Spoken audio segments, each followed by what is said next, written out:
I mean, again, he doesn't know who Gabriel is, right? Because he didn't come from an Abrahamic faith. The people of Mecca were pagan. Quran is mentioned, if this book was from other than God, they would have found in it many contradictions. If a book is without contradictions, that has no bearing on whether it comes from God or not. I've had phone books that are inerrant, but I certainly don't think God gave them. That we believe without understanding. The brother asked a very important question, that most of the scholars say that listening to music, watching movies, and most of the television programs, they're haram. So how can we have fun? Let me tell you, brother, at the outset, that having fun is permitted in Islam as long as the fun is halal fun. That the standard narrative has holes in it. The Prophet tells us because Satan or the devil sleeps over our nostrils. Those who oversleep and not pray Fajr on time, Satan urinates in their ears. I really do think Jesus was crucified and that he really was dead and buried. He thought that he was a son of God in the sense that he was specially chosen by God. I think Jesus really did think he was going to be the Messiah, the future king of Israel. I mean, that is, after all, why they crucified him.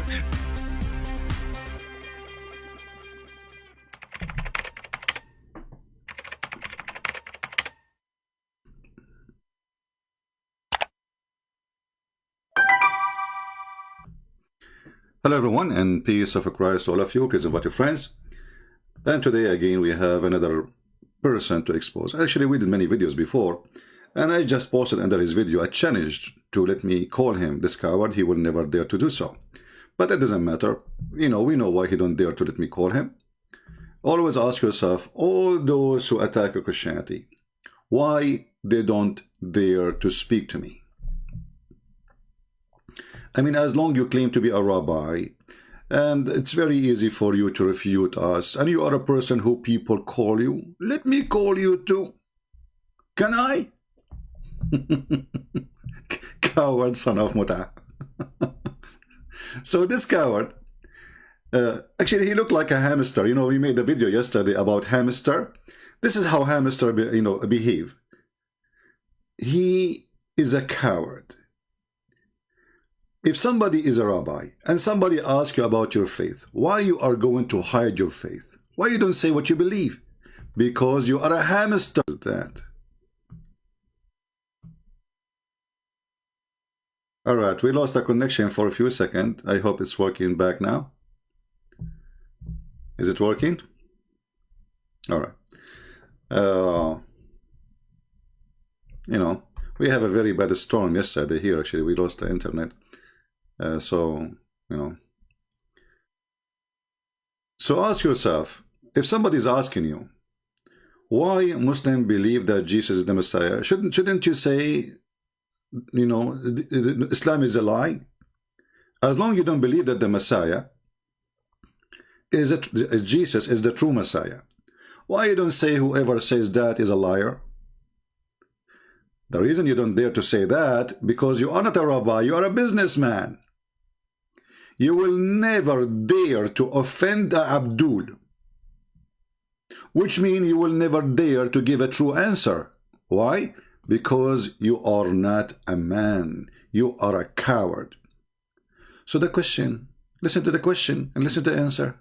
Who are interested in these things that really matter. They really matter to really go back to the original sources. Like, I didn't quote a single... Yeah, let us go to the original sources. Yeah. Let us go to the original sources. Well, we have it.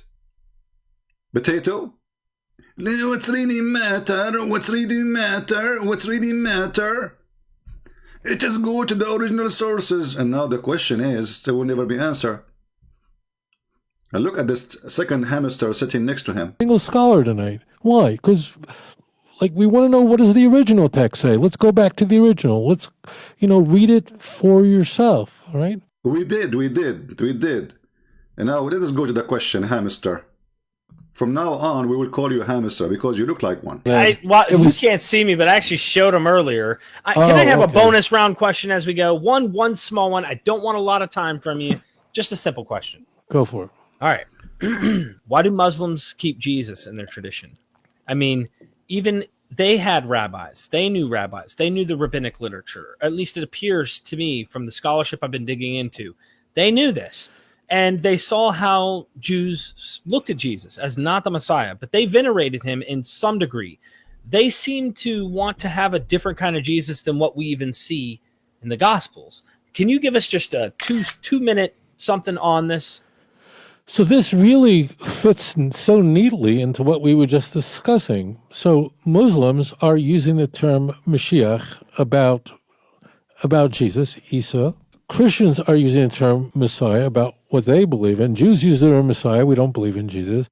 But the key is that Christians, Jews, and Muslims mean something really different. Thank you. So that's a great question. For example, let's go to the heart of the matter. To Muslims, first of all, Jesus was a prophet. No more. Son of Muta, it doesn't matter. The question is, look at your title. Is Jesus the Messiah or not? Do you see how coward this idiot? He is the one who wrote that title by his hand. They are not asking you if they have Jesus as a prophet or not. They are not asking you if Jesus is a different person or not. They are asking you, is Jesus the Messiah? The son of Muta will spend 10 hours talking. He will never give the answer. And now let me show you a Muslim. He just posted an answer here. And I'm going to take calls from Muslims so we can expose Islam too. We expose the hamster who called himself Rabbi and the hamster Muhammad. A person, he called himself Joseph. Obviously you're not a Muslim. And this is the thing about Muslims. They use the Christian names. It is because they don't worship him. He does not endorse Islam. He appreciates them not to worship a man. Well, you just get your prophet busted because according to the stupid Quran, the Jews, they worship a man. Let us go to the yellow pages of Muhammad. The same verse says that the Christian, they worship Jesus. The same verse says that the Jews, they worship a man. His name is Uzayr. So you are a son of Muta, like the other son of Muta, and all of you, you end as a son of Muta, and today we are doing Muta. Isn't it? This is your stupid Quran. So he don't appreciate that the Jews worship, the Muslims don't worship a man. But according to Islam, you worship a man, the Jews worship a man, and this is the Quran. How come he don't say this is a lie?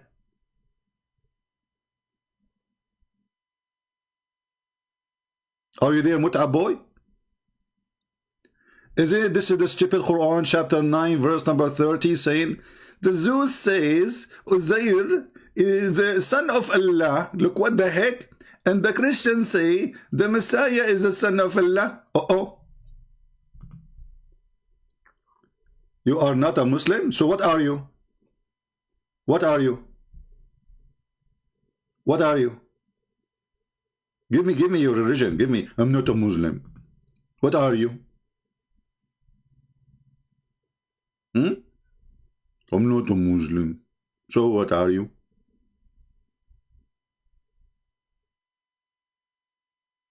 Are you a Jew? So when the Muslim, they ask question to a person he claimed to be a rabbi. Okay, Muhammad, he believed that the Messiah is Jesus. Do you believe the Messiah is Jesus? He will say, no, we don't believe the Messiah is Jesus. So did Muhammad lie? Obviously he did lie then, correct? Is that correct, people? This is how a brave man, a man of faith, he answer. This coward, he will speak. If you watch the whole video, for 10 years, he will never say Muhammad lied. Isn't it the stupid Quran in chapter 3, verse number 45? It says that the angels came to Mary and they told Mary there is a boy, he is going to be born, his name is Isa, and his name is the Messiah. So the question is in his stupid title,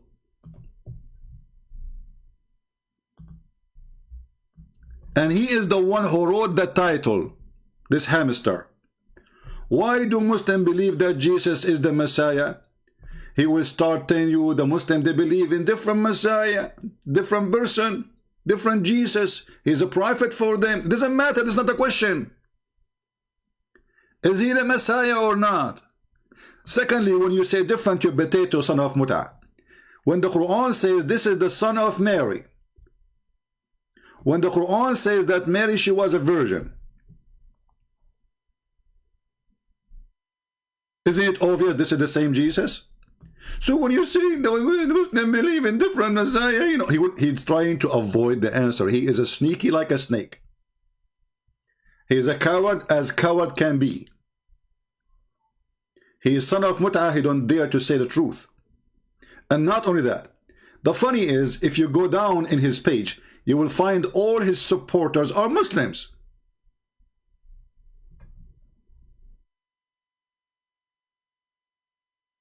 Here you see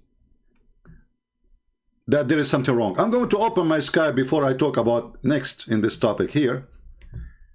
Any Muslim would like to call and speak of the topic, please feel free. I'm opening my Skype.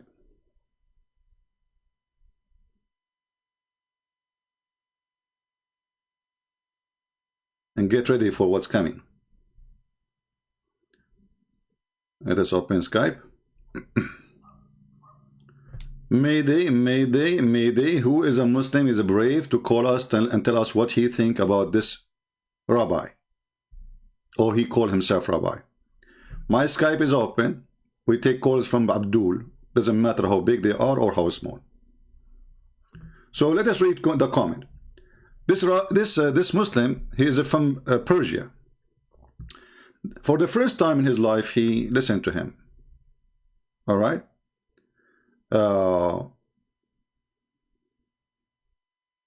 He is happy with his king, Korosh. Hold on.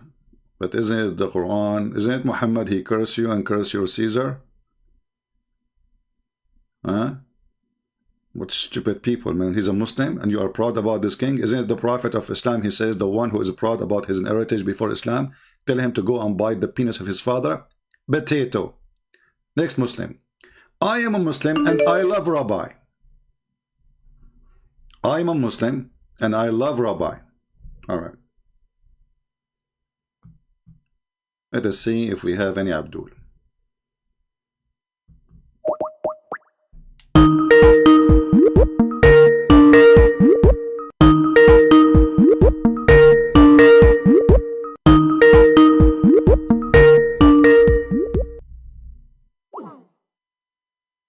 If you text me and you don't want to take my call, I will block you. As simple as that. So I will call you one more time. If you don't accept, you are blocked forever.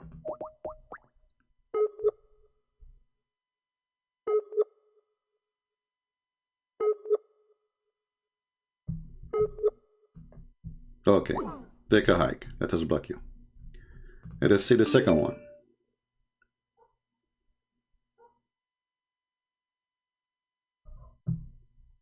This Muslim saying to me, you are finished. Let us see the finished. The finished boy.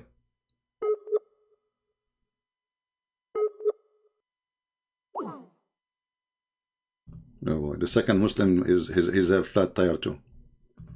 Let us see the other Muslim. All of them have flat tire.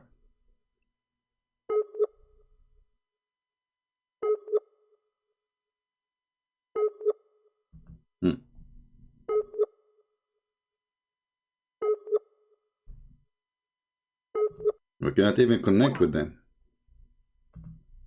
All of those Muslims, they have a stolen internet, obviously.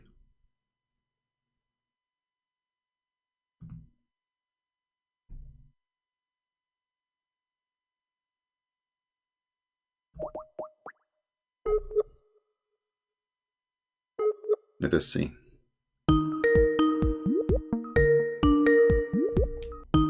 Hello? Yes, you are live on air. Hello, Christian Prince.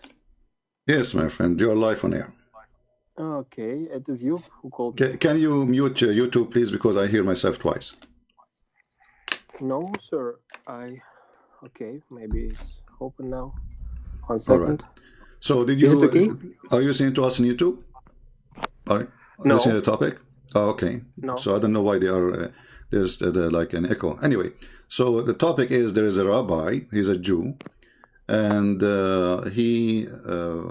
when they ask him why the Muslims believe that Jesus is the Messiah, he said that the Muslims, they have different Jesus. Do you Muslims have different Jesus? My friend, I'm an ex-Muslim.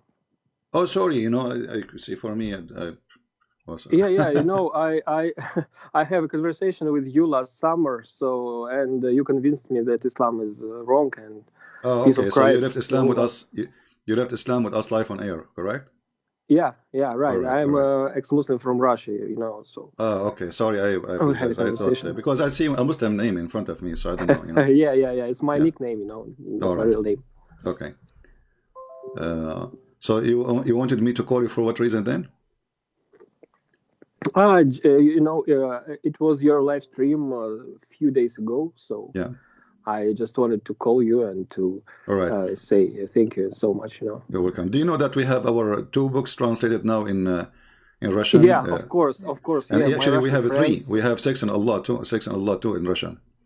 Yes, and recently I received this book, from my fellow Christians brothers, and we are reading it right now. All right.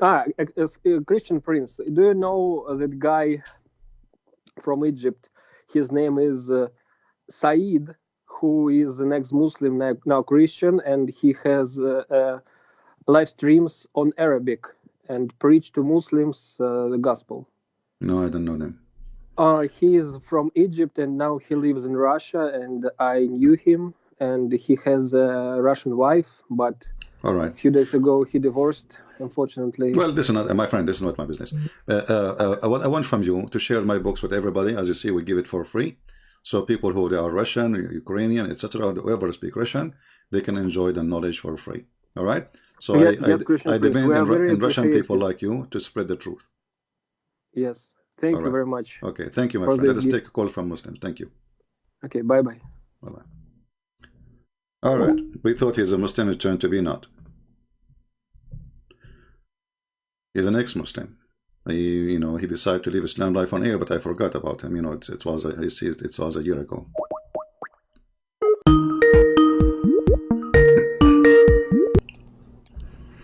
Hello? Your mother is a whore. Okay. Well, thank you. Not this guy now. Not this guy. This is the same guy who, said to us, the Prophet, his God is a sun moon. Not now. We want someone else. The Muslim, he called us to tell us what he think about his mother, which he can say. You have to agree. Let us call this guy. Okay, now it's time to block you. Call declined. This guy is just trying to disturb us. Do we have any brave Muslim? Do we have any brave Muslim?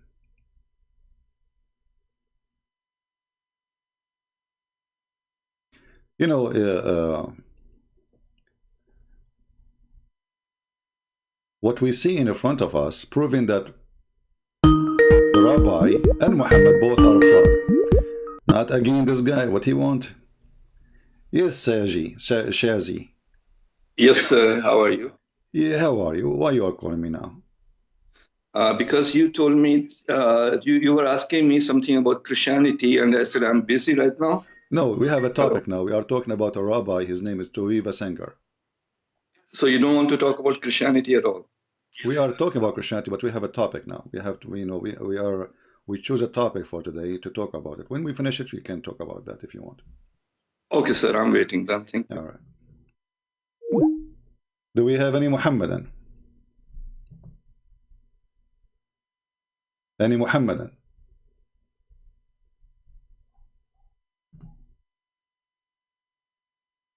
Anyone? You know, one of the reasons, by the way, I hate Skype. I will give you, even this is out of the topic. There is some people, they have mental illness, literally. And it's happened that those people who they are stalking me, they are women. You don't want to talk to them, but they want to talk to you. They are in love, brother. I mean, look at this mad woman. Look how many names I keep blocking her, she keep coming back. I keep blocking her, she keep coming back. She keep coming back. I mean, what a mental creature. Nightmare. She is really a nightmare. Each one of those is different name in Skype. Because I keep blocking her. Each time she texts me, I love you, I'm crazy about you. What the heck is that? Somebody do something. Mental illness. Lord have mercy. Do you see why sometimes I shut the chat, sometimes I shut even the comment section? I mean, there is some people, they are more stupid than Muhammad. Literally more stupid than Muhammad. I cannot even find description for stupidity no more. Let us go back to the topic. I'm a Muslim. I love Rabbi Tovia talk. I love his honesty. Hey Muslims, anyone want to explain to us what's happening here? How come all of you became in love with the Jews? I want really to make a case study about the love of Muslim to a rabbi, and he is a Jew. But remember, this rabbi is not a Muslim. So which means, if you don't dare to say it, still he is saying Muhammad is a false prophet. So why Muslim they are saying what they are saying in the chat here or in the comment section? Any Muslim? Who is a Muslim who love Rabbi Tovia singer is willing to call us? I am a Muslim from Indonesia. Look, all his channel, actually, nobody watch his channel except Muslims. Is that telling you the truth? This is telling you what it is, right?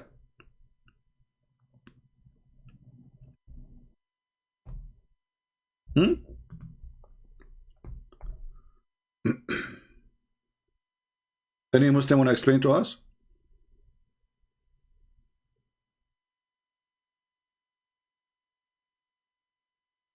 Any Abdul? Who is Abdul wanna call us and tell us why he love? You know, I'm not against you to love him. I actually encourage such a love. You know, I hope you get married soon. But this is not, you know, what we are seeking here.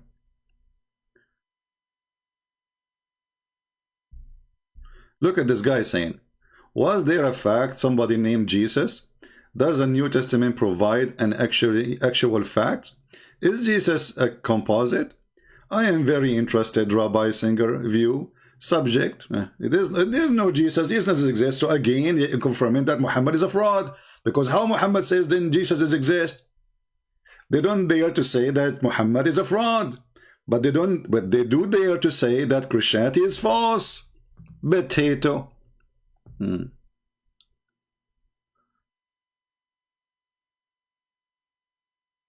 Do you know there is underground channels, some countries where people get paid little money to troll in YouTube? I do not know about that. This is a conspiracy I cannot support. Why somebody want to do underground market to pay somebody to troll in YouTube? What does that mean?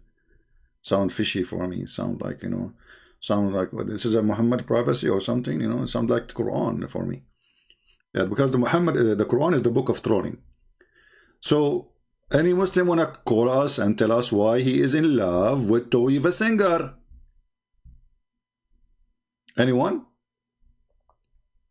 And look, all of them, they are from Indonesia, brother. And no, this guy from India.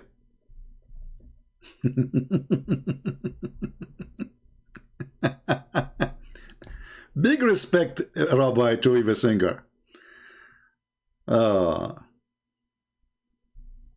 Any Muslim? And I posted a comment in his stupid video. It doesn't appear here in this page because it was before I posted the comment. I guess it was open from before. But if we refresh the page, let us do so. Give me a second.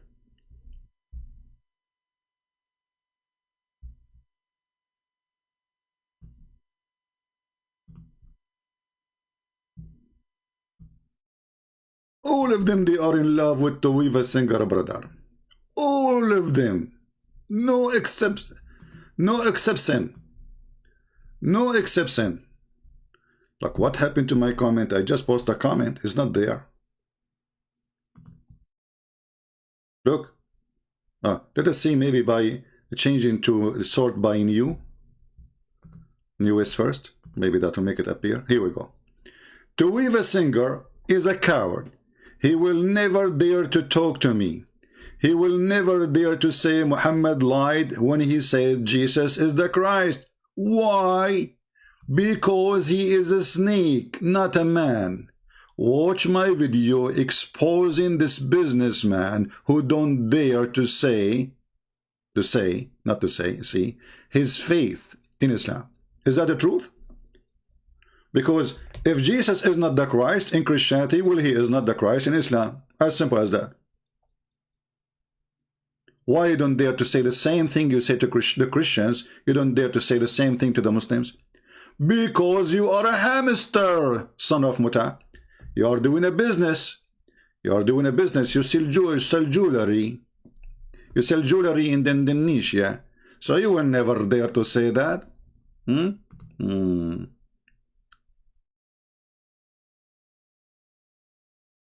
Another smart Abdul is saying, just to show you the intelligence,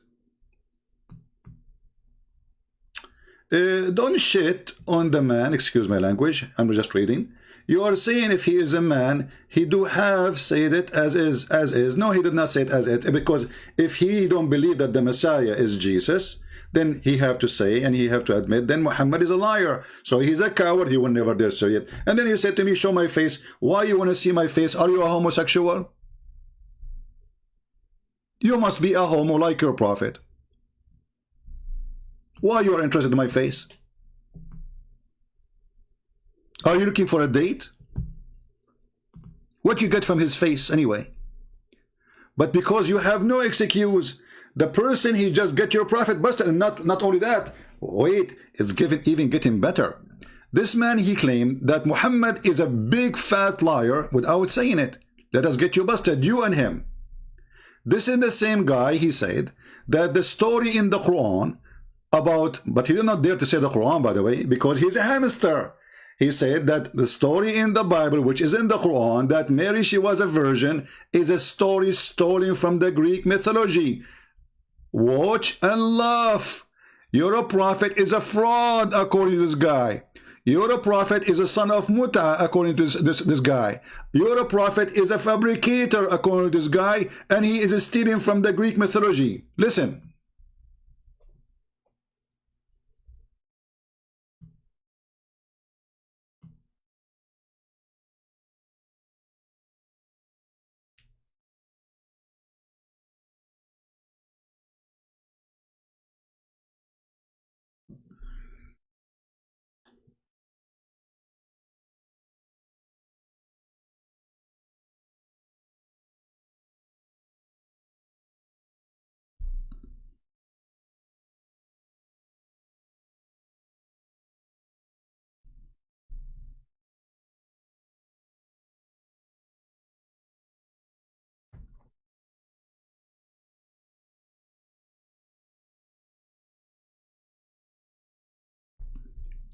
By the way, if you go and check all the stories he mentioned, none of them have to be even close, because all those stories about a man and a woman, they are having sex.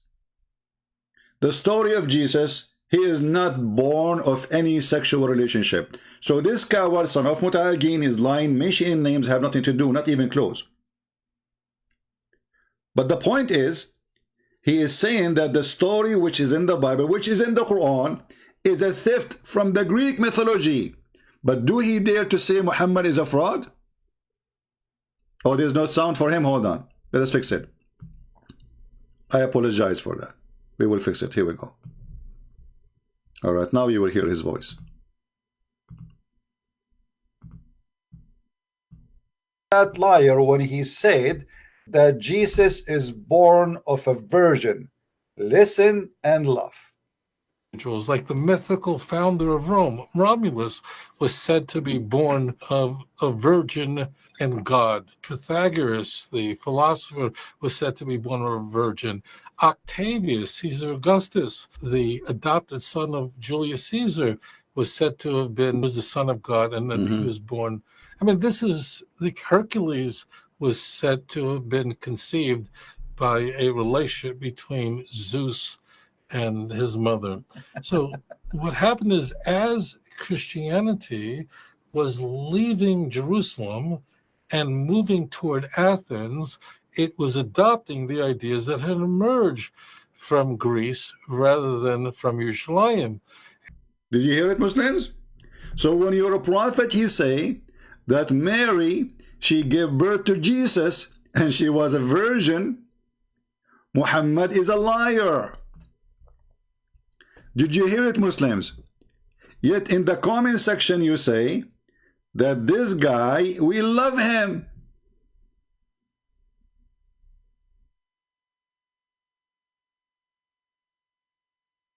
Can you believe the stupidity?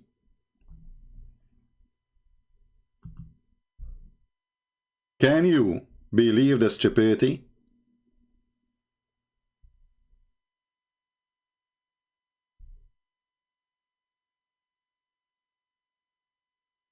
Muslims, Tovia Singer is spitting at your prophet. He just said, and you heard him, that the story of Mary giving birth as virgin is a story stolen from the Greek mythology. Yet you stupid Abdul, you go in his channel and you support him. And you say, I love what you say. Why? Just because you attack Christianity. So what is between you and this filthy man is a common ground, is hating Jesus. Both of you hate one person, Jesus. So the hate to Jesus unite you. Even in the way he is stepping and he is farting and he is doing poo-poo in the top of your prophet, it is not the problem.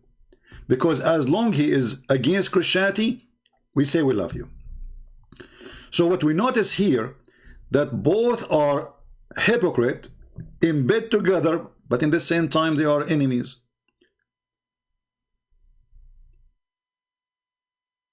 Who is a Muslim is willing to call me and tell me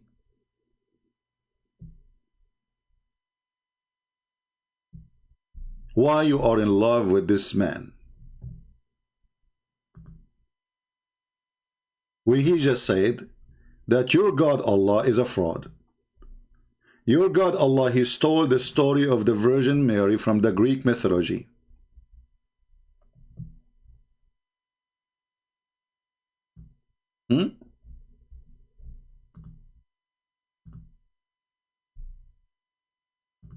Any Muhammadan?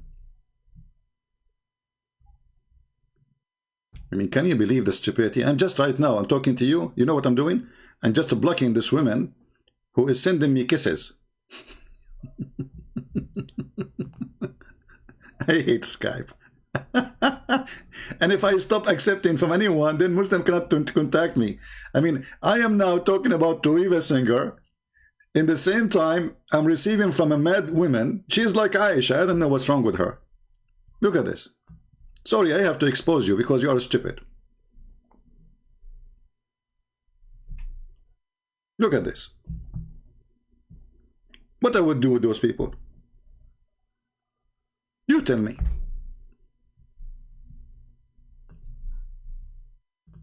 I am blocking names of this woman for the last, since I came, like open Skype, I'm just blocking names now. She have 1 billion name texting me. What a mental.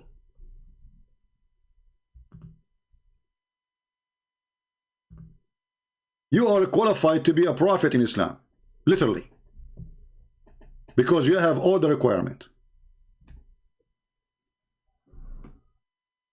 Do we have any brave Muslim can call us and tell us why you Muslims are supporting this guy when he is saying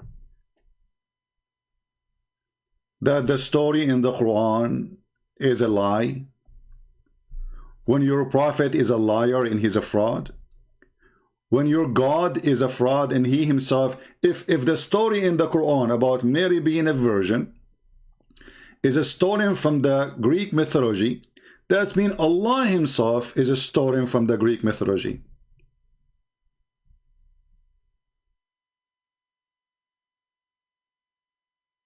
Any Muhammadan?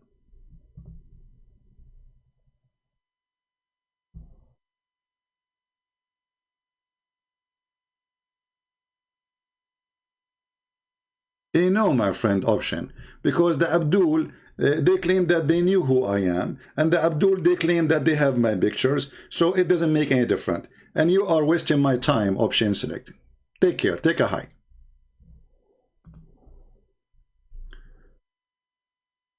The Muslim, they claim they know who I am, they claim they have my address, they claim they have my pictures, they claim etc. And same time, actually, it's not hard to find who I am. What a big deal. I have my books for sale in Amazon. I go and do seminars in person. I made seminars in every country you can imagine. So when the Muslim, they say, show us your face, this is an excuse not to debate me. As simple as that. Otherwise, who care about showing my face or not? You are debating what are my answers, not my face. And not to forget to mention that Allah himself, he don't show his face. I am Allah, worship me. What you can do about it? Isn't it Allah, he says, at least I don't wear hijab. Your God Allah is a female. Allah, he says, he wear hijab. Am I lying? So look at those idiots. They try to change the topic to be something else. Who care about my face? Am I a prophet? You want to worship me? I am Allah. I'm a person exposing your lies. It's not given to any human being that Allah should speak to him unless by inspiration or from behind a veil. I am not wearing a veil. Your God Allah is a female. He's wearing a burqa. The word there is a translation for the word burqa. So your God is a female wearing burqa. Why you don't ask your Allah to show his face?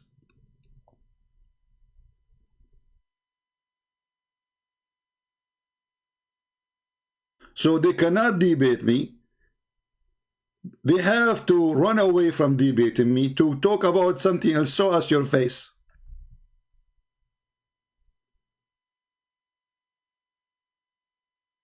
Right?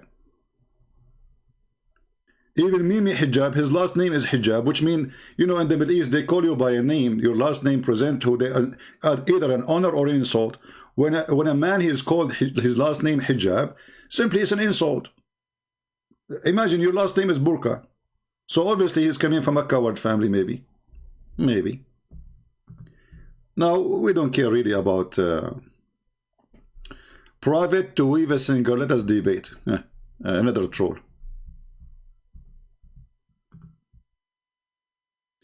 Who is a Muslim would like to call me and tell me what is the secret between the love of Muhammadan to a person who he just said that Muhammad is a liar without saying it, by the way. He don't dare to say it. The story of Mary is a mythology and Islam is a fraud. And yet you Muslims, you sponsor him. I want to know the secret. Is it true that because of you, you hate Jesus? Is that really the reason?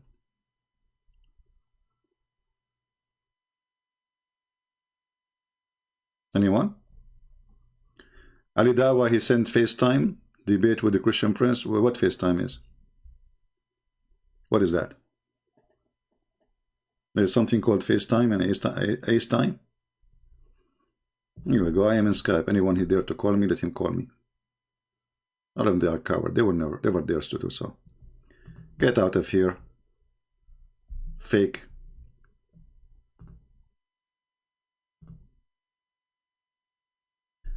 Admin, anyone who used the name of somebody, just block him right away.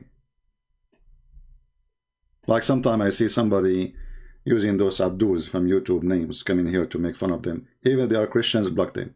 We don't do what Muslims do. Any Muhammadan?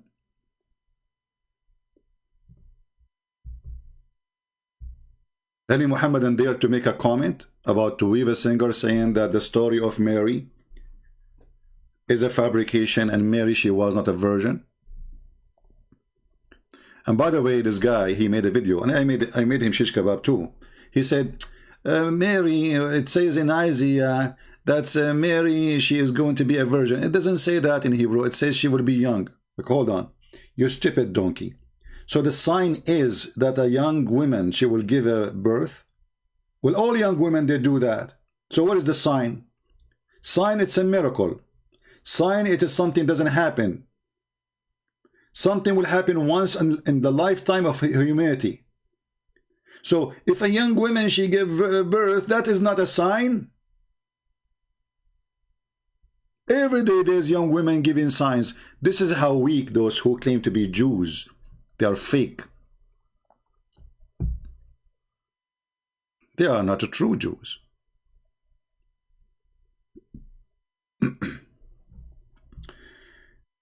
You know, when the Bible speaks about the synagogue of the devil, synagogue of Satan, he was speaking about specifically about such a people like this guy. If you go to the book of Malachi, you will see in chapter 1, it says clearly that the Lord, he said, I have loved you. Okay, talking to who? He's talking to the children of Israel, right?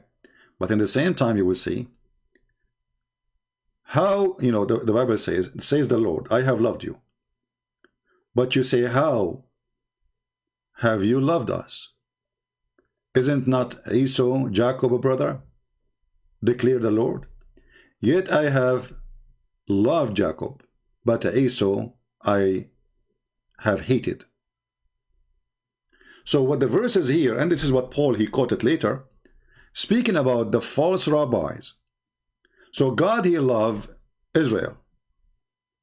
God, he loved the children of Israel. But not everyone from the nation of Israel is being really loved. Isn't it Esau? Is Jacob a brother? And remember, this is from the Old Testament. So the Old Testament presents to us that there's a false people who they claim to be people of the Lord, but they are hypocrite, false. They are willing even to take a side with the one who killed the Jews. Every single Jew in the Arabian Peninsula was slaughtered by Muhammad. And yet, this false rabbi, he takes side with the one who raped the Jewish women, who killed the Jewish people, and he did a cleansing to the Christian and the Jews. Muhammad, in his filthy hadith,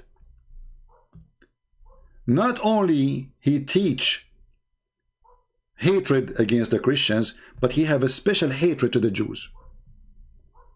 Way more than the Christians.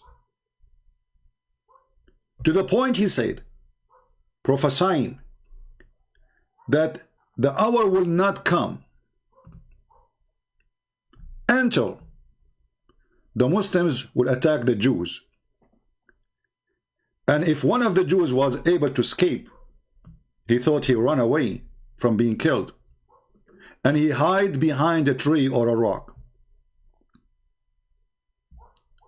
The tree and the rock, they will say, there is a Jew behind me, kill him.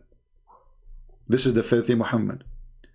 In the same time, this rabbi, who he claimed to be a rabbi, he don't like Jesus. He don't like Jesus. Jesus is bad for him. But Jesus is the one who says, forgive them, Father. They do not know what they are doing. Do you see how much Jesus he loved the Jewish people? They just put him on the cross. They just put nails in his hands. They just put nails in his feet. He is crucified literally.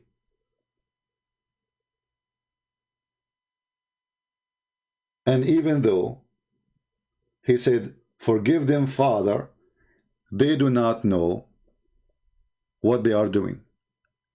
So you tell me how in the world somebody he taught us to love the Jews, they hate more than someone he killed the Jews. How this coward, and why this coward don't dare to say that Muhammad is the biggest threat to our existence to be alive, not only to religion. As you see, this filthy Muhammad is teaching genocide against the Jews. He don't want to kill one. He want to kill every single one. Women, children, doesn't matter.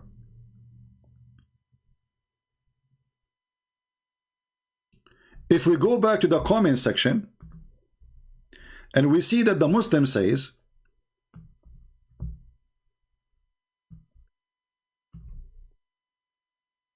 that we appreciate you and I'm a Muslim.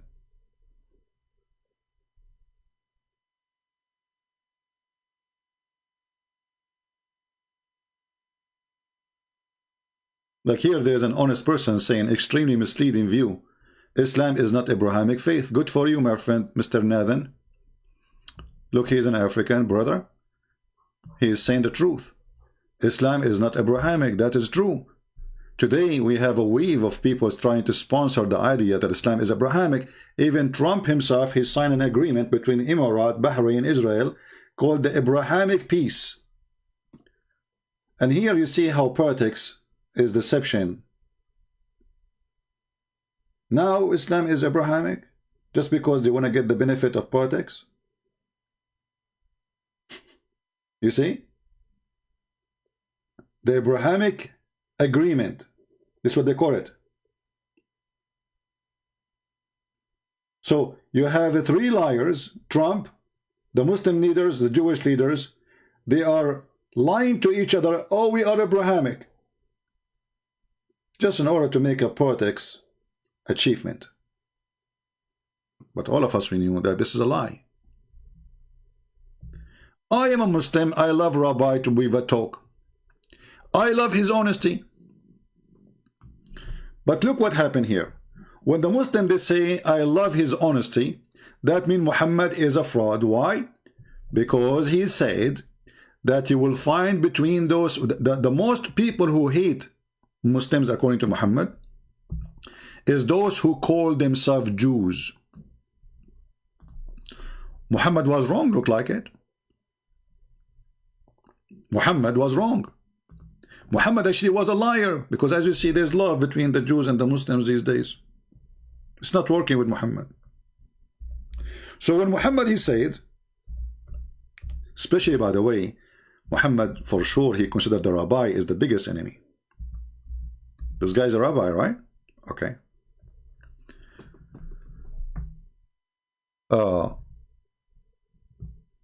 Chapter 5, verse number 64. Read with me carefully. The Jews says, Allah's hands is tied up, i.e., he does not give and spend from his bounty. So the Jews are making fun of Allah, and this is a proof that this guy, Tovia singer, is a liar, because if the Jews are worshipping the same God, why they are saying Allah, his hand is tied up? Do you see it, people? Do you see the clear proof that the Jews and Muslims are not Abrahamic? Or they don't belong to the same person? Because the Jews are Abrahamic for sure. There's no question about that. So if the Jews are Abrahamic, and the Jews are making fun of Allah in the time of Muhammad, so how they are Abrahamic? People, are you listening? So if somebody in the future, he says to you, oh, we are Abrahamic, say to them then, so how come chapter 5 verse number 64 says that the Jews are making fun of Allah? Does it say in the front of us, it says the Jews say Allah's hands is tied up, they are making fun of this Allah, right? So if the Jews, they worship Allah, then they will never even dare to mention the word Allah. It's like saying Elohim, his hand is tied up. They will never dare to say that. It's like saying Jehovah or Yahweh or whatever word you can use, or Adonai or Hashem. They were never there to say that, because those words they used to call their God. But they are calling the God of Muhammad, making fun of him that he is disabled God, he can do nothing. So people, did we take a note? People, did we take a note? If you want to prove to the Muslims that the Jews, they never believe in the God of Muhammad, which chapter we use? Chapter 5, verse number 64. I want to see people typing it in the chat to be sure that your people remember it. When you want to prove to the Muhammadan that Islam have nothing to do with Judaism and they are not Abrahamic, you will use what? Chapter 5, verse number 64. What is exactly in this verse? The Jews are making fun of Allah. If they have the same God, they will never dare to do so. See, they are not making fun of Muhammad, they are making fun of the God of Muhammad.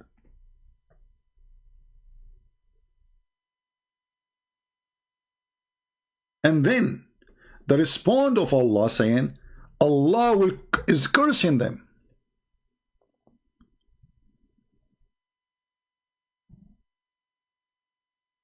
Allah is cursing them.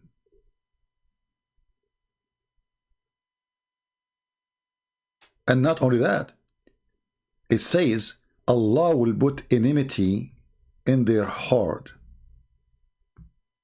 until the day of resurrection.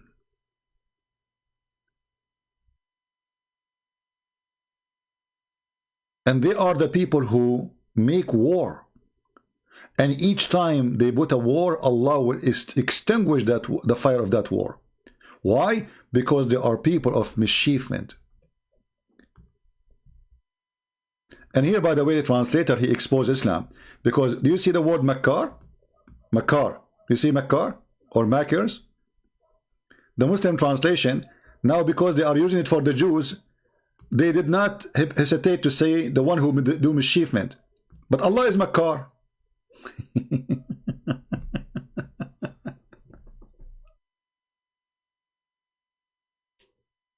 So what the Quran is saying, according to the filthy Muhammad, that the Jews are evil people and he will make them even more evil and he will put enmity in their heart forever. Do you see it?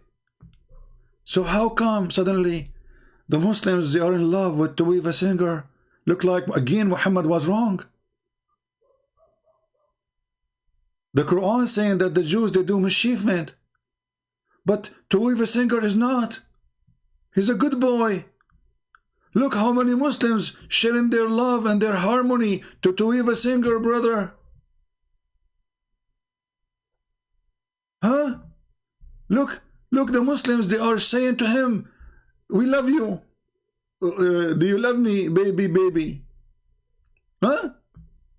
I'm a Muslim. I love Rabbi Tovia singer. Miss Gomez saying, do you see the love? So again, the text in the comment proving that Muhammad is a fraud. Because if this guy really is not evil, and if Allah, he promised that he put in the heart of the Jews evil until the day of judgment and hatred, then we find that there is a guy, his name is Tovia singer. He's like a Santa Claus for the Muslims. They are in love together. Why? Just because he insulted Jesus. And here you see that Islam is an antichrist religion. Because what they share together? They share one thing. Both are antichrist. And when I say both, I'm not speaking about the Jews. Remember, we Christian believe, remember that Paul, our great brother and church father, he was a Jew. And by the way, this coward in the video, he says, the Muslim, they hate Paul. So now we share something. We hate Paul, they hate Paul. Abdul, son of Muta. Muhammad never said something wrong about Paul. Do you know that? And not only that, the Quran is claim that Paul was one of the 3 messengers sent by Allah to the city of Antioch. So again, your knowledge about Islam is zero and you are a potato. You are a certified potato coward. If we go in the Quran,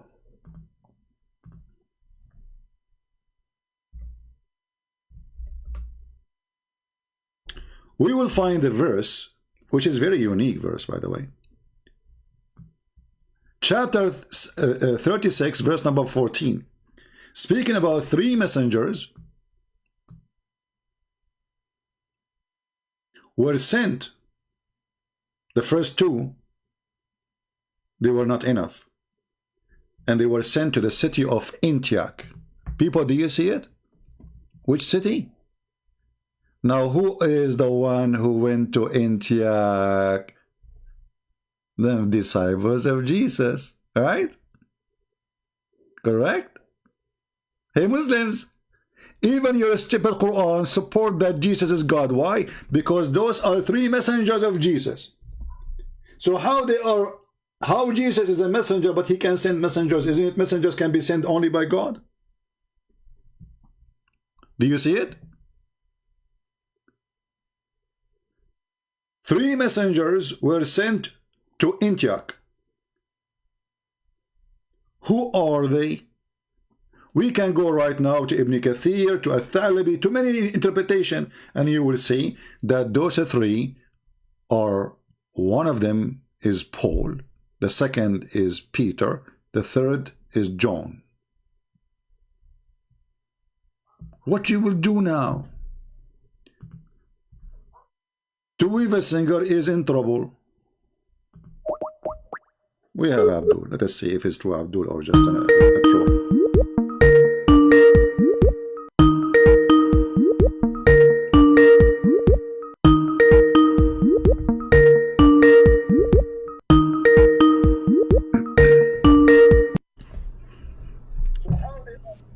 Hello? Hello? Yes, you are live on air. Go ahead. What do you want to say to us? Are you a Muslim? Oh, assalamu alaikum. Wa alaikum assalam. Is that a greeting of Muslims or a greeting of Christians?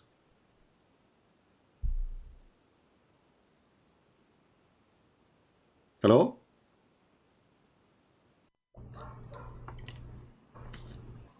You know...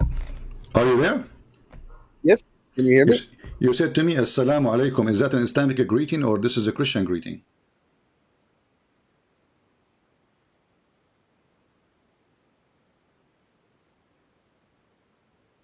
Hello? Hello, can you hear me? I hear you. Do you now? I'm asking you. I'm saying. You said to me. Yes. I'm saying. You said to me, "Assalamu alaikum." Is that an Islamic greeting?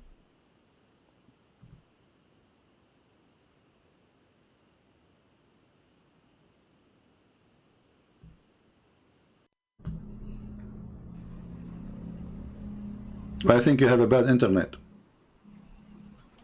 Oh. You hear me now? Maybe if you exit any other program, you have it on.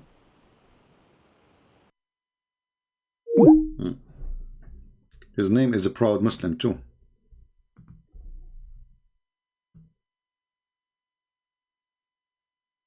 Let us see how proud he is.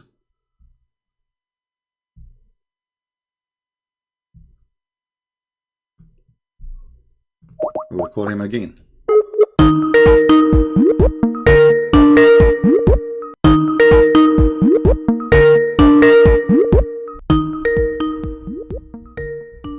You will lower the sound until he answers.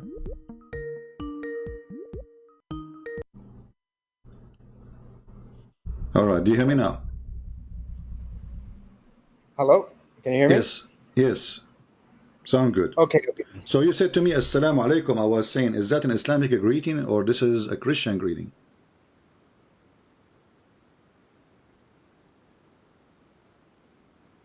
What's wrong with this connection? I cannot talk to you, my friend. Sorry, I have to hang up.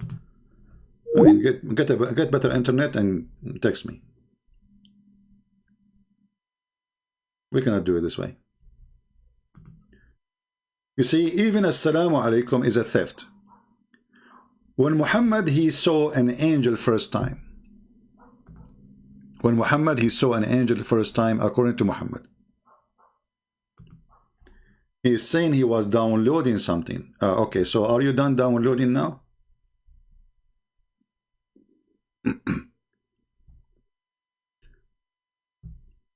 Okay, let us call him again. Give it a try.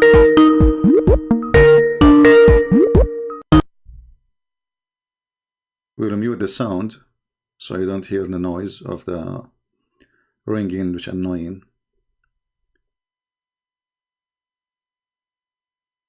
Let us hope he will answer.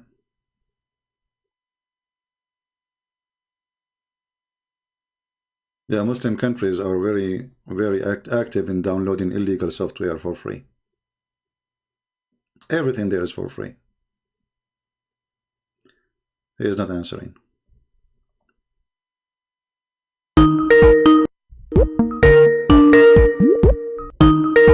Well, I have to hang up again. Okay. So when Muhammad, he first time met an angel, anyone ask himself why this angel never said to Muhammad, Assalamu alaikum?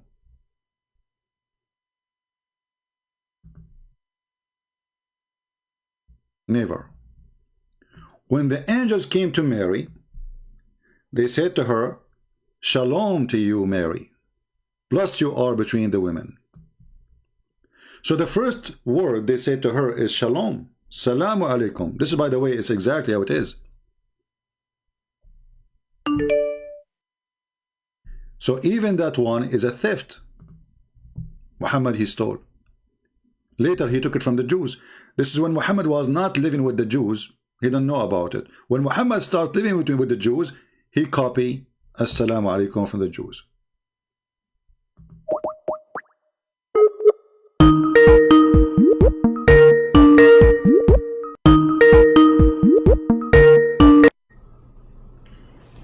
Hello. Yes, you hear me now? Shalom alaikum. Shalom alaikum, shalom alaikum. That's good. Okay, so why your prophet did not say? So why your prophet never say, the angel when he came to him never said to him, Shalom to you, Muhammad?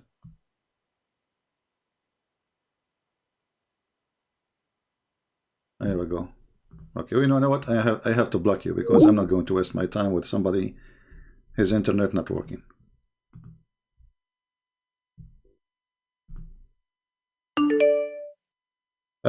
My friend, only Muslims can call me. If you aren't a Muslim, you cannot. Don't try. Any Muhammadan?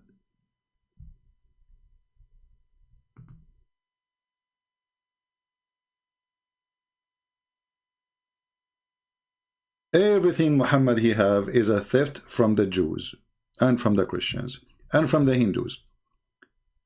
If you remember, we showed you before a video of Zakir Naik saying in the concept of God, he said that the concept of God in Hinduism and the concept of God in Islam is exactly the same. Is what? Is exactly the same.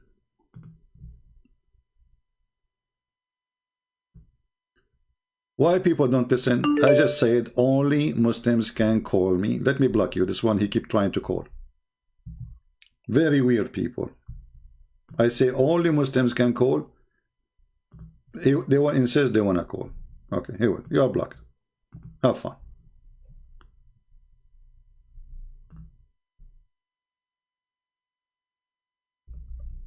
The concept of God.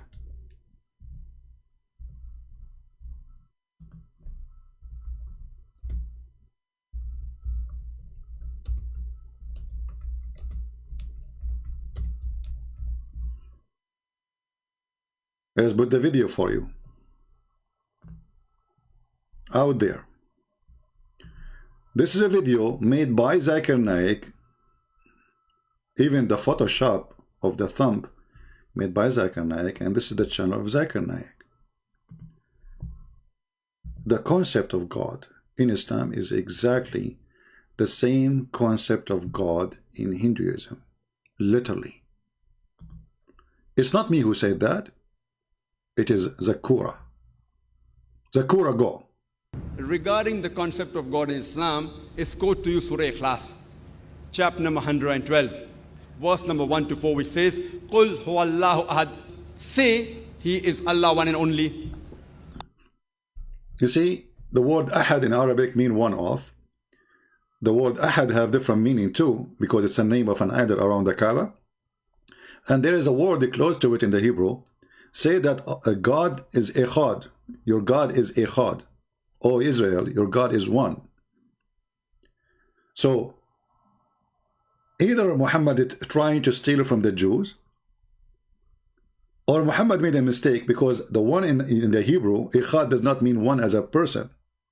Echad mean unity. That's why the same word used when it says that the man, he leave his family and he become echad with his wife. So if the word echad is one as a person, as number, then the word is used wrongly when it's speaking about marriage. Echad is a merge, is unity. So here Muhammad copying from who? Let us find out. Allah Samad, Allah the absolute and eternal. No, as-Samad is not eternal.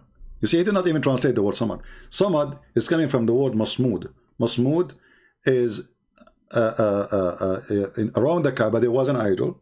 His name is Samud. He have a hole in his belly. People, they put donation inside it. This is Samad. And this is where the word Masmooda coming from. You make a little container from clay. You make a hole in it. And you put your coins in it to save it. This way, you will not be tempted to take the money and spend it, because you have to break the whole thing. This is called Masmooda. So, Allah is a Samad. He is a name of an idol. And actually, this is even exists in Ibn Kathir. Allah, He is a Samad, and Samud, Ibn Kathir, he says, Samud was one of the idols around the Kaaba. And we showed those references before. Lam yalid wa lam yulad. Allah did not give birth, he is not born. But this is what idols is. They never give birth. He begets not, nor is begotten. Walam yakul lahu kufuwan ahad. There's nothing like him. And this is again starting from the Bible. Nothing is equal to God. But what does that have to do with the proving is your God? Continue. This is the four-line definition of Almighty God given in the glorious Quran. Any person says so and so candidate is God. If that candidate fits in this four-line definition, we Muslims have got no objection in accepting that candidate as God. And this is exactly what is also mentioned in the Hindu scriptures, the same 4 points. The first. Guys, did you hear exactly? Did you hear saying that this is exactly what is mentioned in the Hindu scriptures?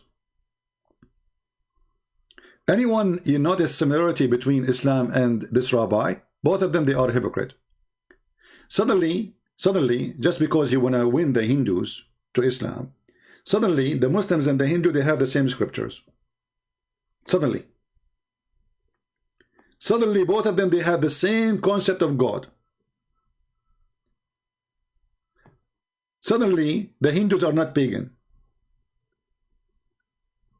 This is exactly what the hamster Tovia singer does. They are in harmony with Islam. So you see, they share the bed together because this hamster, Zakir Naik, is a hypocrite. Every single Muslim, he knew that this is garbage. We don't agree with you. But not a single Muslim will make a video to expose him. Why? Because he's trying to win the Hindus. And Muslims are allowed to lie to win people to their cult. You see why I'm saying this? They are allowed to lie in order to win. It's not rejected.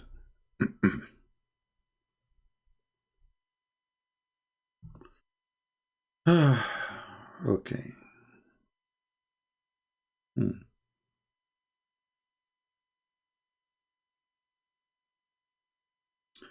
All right, I don't know. This person is saying to me, I'm not going to show it. I don't think he's using a real name anyway, but I'm going to show what he is saying.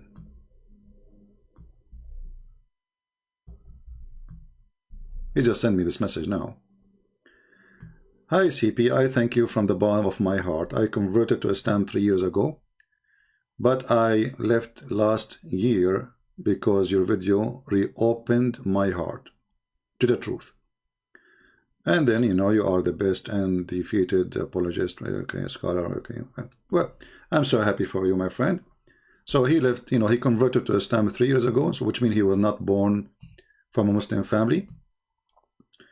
And, you know, we are happy for you that you decide to leave Islam. And this is a message I just received now, you know.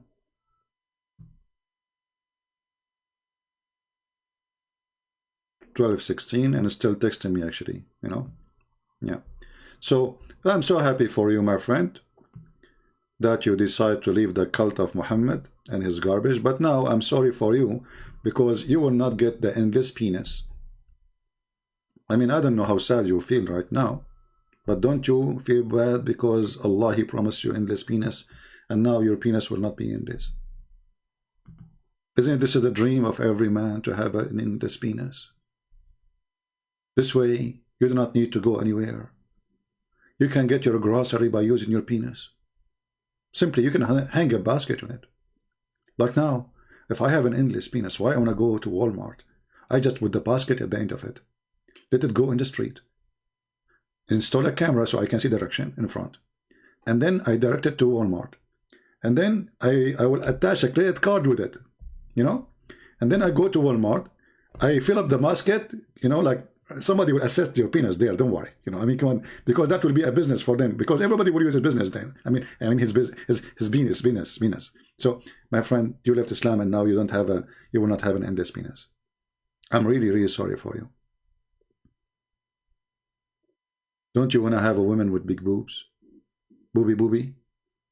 Don't you want to enter the booby land? The booby land where the booby god is there and enjoy the big nipples? Once I was debating a Muslim sheikh, and I said to him, how in the world your prophet, he promised us that our women in heaven, they will be having 1 mile ass? He said to me, what's wrong with that? I said, well, I find it wrong. He said, why? He thought I'm going to say it is too big, you know. So he was shocked. He said, don't men really like big women ass? I said, yeah, but this is not big, my friend. If I will be 96 or 90 mile tall, and then her ass is 1 mile, I mean, this is so small. He was shocked how stupid his God is. I mean, you will be 96 mile tall, and your wife, her ass is just 1 mile. Like, what the heck? The ratio is 1 to 96. And the wife, she will be 30 mile tall. So you are 3 times bigger than the wife, taller than the wife. So when you are standing, your wife, she will not be even standing next to your waist.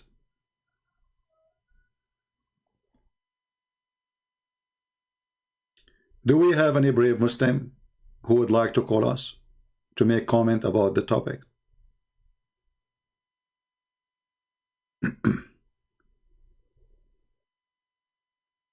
What do you mean no sense? This is make a lot of sense. Okay, hold on. You see, the Prophet of Allah, sallallahu alaihi wasallam, the Muslim, they don't even dare to say his name without saying sallallahu alaihi wasallam. Sallallahu alaihi wasallam. Once I call the TV station, I keep saying to them, Salli ala Rasul, Allahumma salli wa sallim wa sallam. I say, you know, pray more in the Prophet. They say, 4 minutes, 5 minutes, 6 minutes, and they don't dare to say, for God's sake, what is your question? Why you are calling us? The coward, they don't dare to say, what's wrong with you, man? Stop repeating the same thing. I keep saying to them, pray on the Prophet. And they repeat. They don't dare to say stop. Because if they say, stop praying on the Prophet, the TV will be shut. They will burn it for them. They don't dare. And everybody, you know, I was trying to hold the people around me not to die laughing because the sound start coming. So I moved to a different room, you know.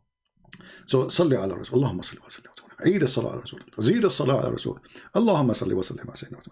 They don't dare to say stop.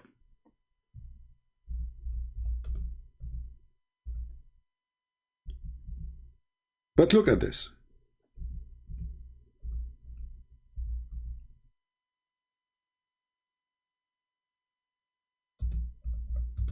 Muhammad is the first prophet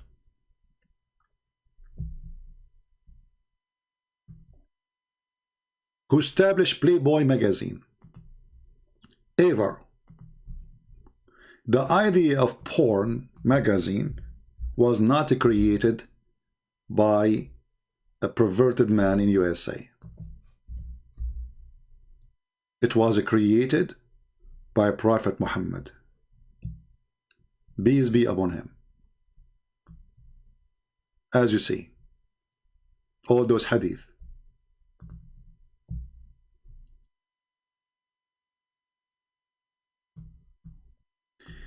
إن في الجنة لسوقا ما فيها شراء ولا بيع إلا الصور من الرجال والنساء فإذا اشتهى الرجل صورة دخل فيها. Translation: Indeed, in paradise there is a market in which no buying nor selling except for images of a man and a woman. So whenever a man he desire an image, he enter it and if it. So our friend here who sent me a message in Skype saying he left Islam, my friend, you will miss it. I mean, come on.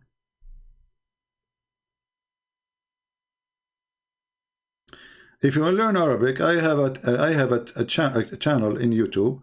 It's called Arab for Christ. It's for free. Go and learn Arabic for free. Just to practice everything we say there. I have a class number 1, 2, 3, etc. Practice it and you will learn Arabic. In less than 2 weeks, 3 weeks maximum, you will learn how to write, how to read. Granted.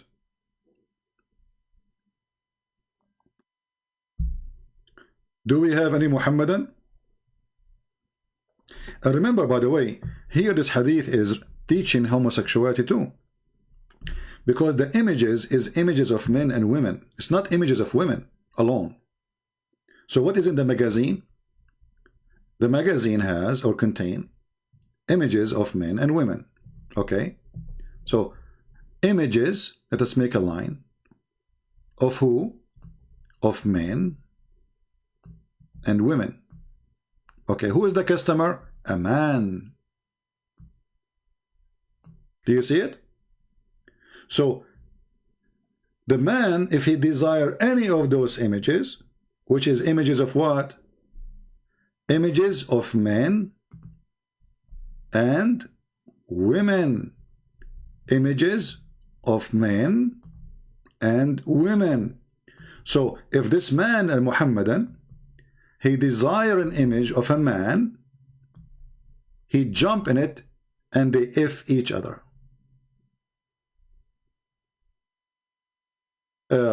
Somebody saying try always to mention the hadith number before reading the hadith. My friend, I will teach you a very easy way to find the hadith, because those numbers, by the way, they don't match. Depend in the translation books. Those actually not real numbers. Always, if you want to find the hadith, you open the same website. You type 3 words like "Indeed in paradise there is a market." Type it, you will find the hadith. Very easy. Indeed in paradise there's a market. If you can remember more of it, well, you can put it just so. If I take now this line and I copy it and I search in the search engine, right away I will find the hadith. So even if I did not mention the number, just type exactly what you saw on the screen, especially we are showing it to you in English. You will find exactly the same hadith. Right? Now, do we have any Muhammadan would like to call us? Until now, we have 0 Muhammadan.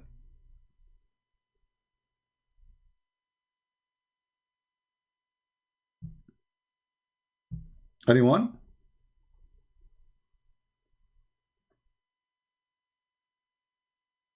Mayday, mayday, mayday. Christian Prince challenging your God, challenging your prophet, challenging your books, challenging your religion, challenging the Jews, challenging the everybody. Who dare?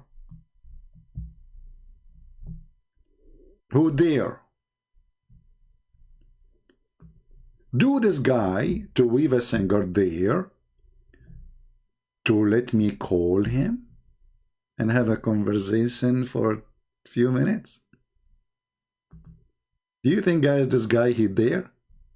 Here we go. I even posted a comment for him, but he never responded. Actually, I sent him an email and I made a video about it. He never responded. I made an email live and sent it to this coward. This is a long time ago. He never heard of my email. He played dead.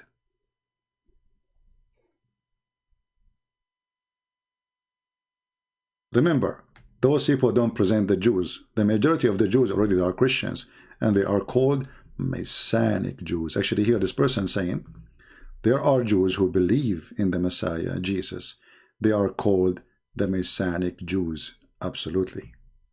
And those are the majority, by the way. The reason until now Israel or the Jews who left, you know, they are not even 20 million, because the majority, they become Christians. Otherwise, there's no way a nation, after 1,000 of years, they will stay just few millions. Right?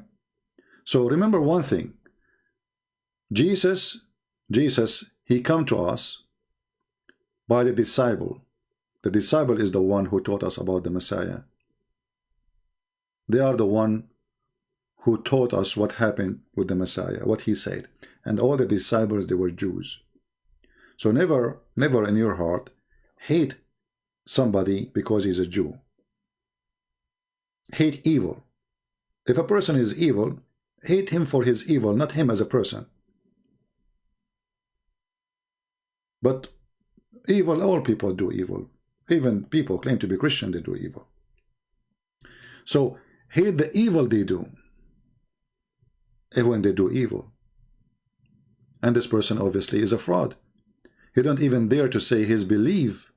If you are a person trying to preach that Jesus is not the Messiah, well, then you should say that Jesus in Islam is not the Messiah, but he will never dare to say so because he is doing business. You know what I mean?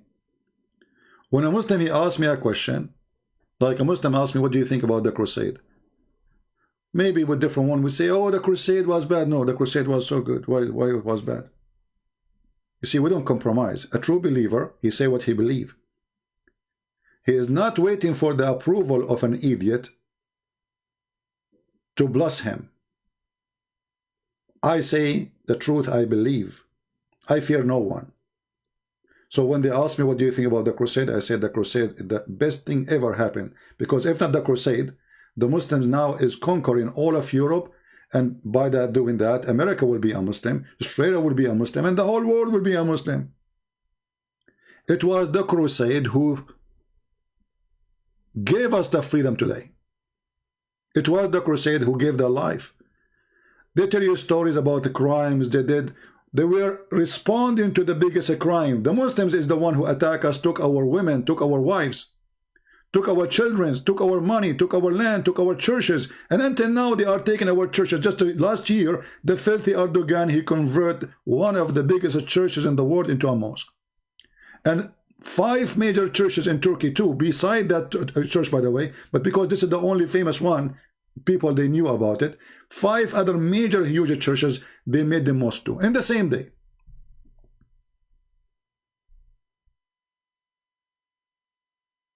The crusade never happened for 600 years. The crusade happened after the Muslims attacked us. And if I was exist at that time, I would be the first one to join the crusade. The crusade people are our honorable brothers. They are the best of us.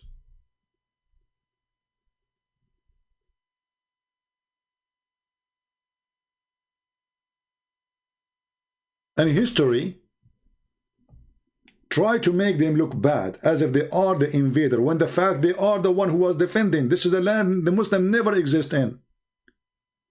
Even the Muslims agree that the first time A person spoke Arabic in the Middle East, in the area between Syria and Jordan and Israel, and all the way to Tabuk, all the way to Iraq. Then nobody speak Iraq, all of it. Nobody speak Arabic. They speak Aramaic. This is why in history there's something called Ta'arib al-Dawawin. What does that mean? Even when the Muslims they occupied because they are ignorant, as Ibn Khaldun he said. Ibn Khaldun he said, and he's a Muslim. He says the Arab they were savage. They are willing to burn a library in order to cook a dish. Go and read the introduction of Ibn Khaldun.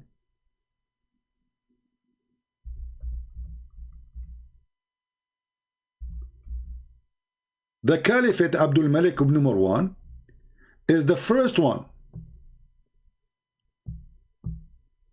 who started changing the language of those countries from Aramaic into Arabic, including Iraq, including Syria, including Jerusalem, including Egypt.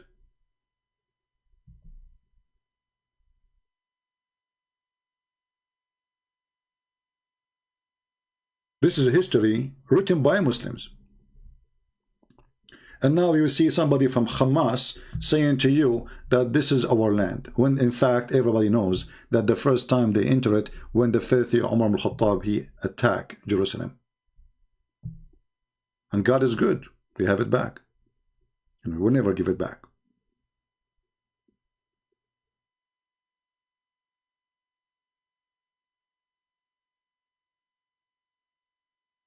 But because, you know, in schools, they teach you that the crusade were bad. So, you know, they poison the brain of kids. They try to poison your kids about the crusade. You tell me what the bad about the crusade. Who is the one who invade who? Who is the one who attack who? How the one who is defending is the bad and the one who attack is the good?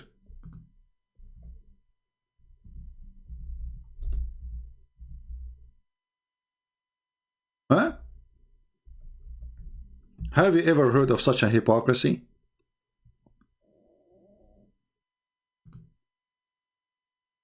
So the one who attack us is the good guy, and the one who defend is the bad guy.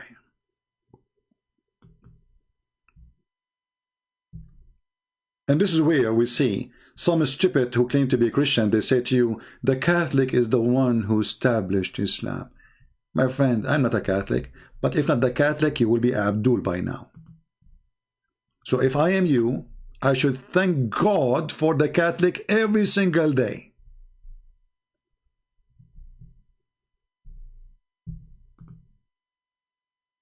I say that to the dummies, you know. I'm not a Catholic, remember that. But those who lie and say the Catholic who made Islam, so who was the Crusader then, you idiot? Isn't it amazing how stupidity is working?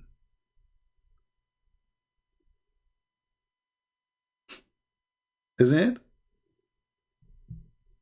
I saw even a guy, he is from a church called the Seventh Adventist. He is saying that Khadija, she was a Catholic nun. Can you believe it? The woman, she had 3 husbands. She was a Catholic nun.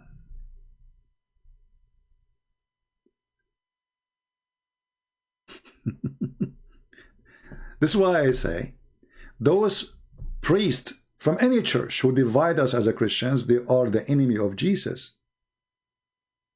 Not only this rabbi is an enemy of Jesus. You have a priest inside your church who divide us. We Christians, we are powerful when we are united. Catholic, Protestant, Orthodox, one church. The Satan, my friend, he understands very well. Divide and conquer. You do not need to be a genius. Divide and conquer. When we divide them, we can conquer them.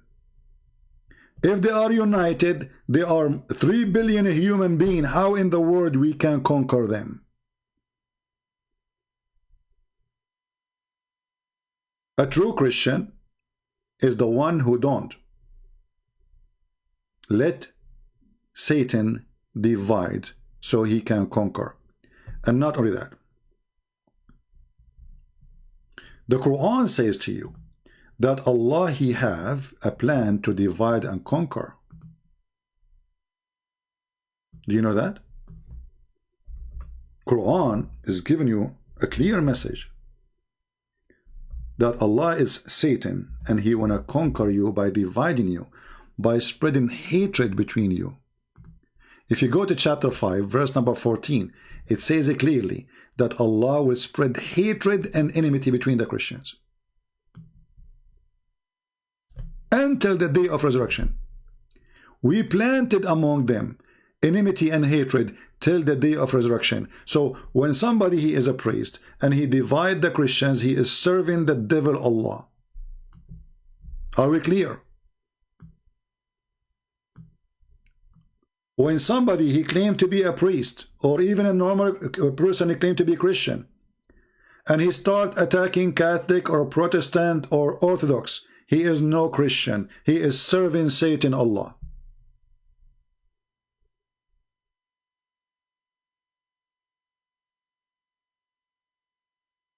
This is the truth. So if there was a pope, he was dividing the church, he is serving Satan. If there's a Christian Protestant priest dividing the church, he is serving Satan. If there's an Orthodox bishop dividing the church, he is serving Satan. Don't take a side. Be against the one who divide. For Satan in front of you saying to you, I will plan hatred between you Christians so you will never be strong.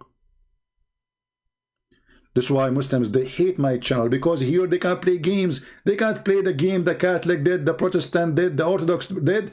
We here don't allow it because simply we are united and we are family.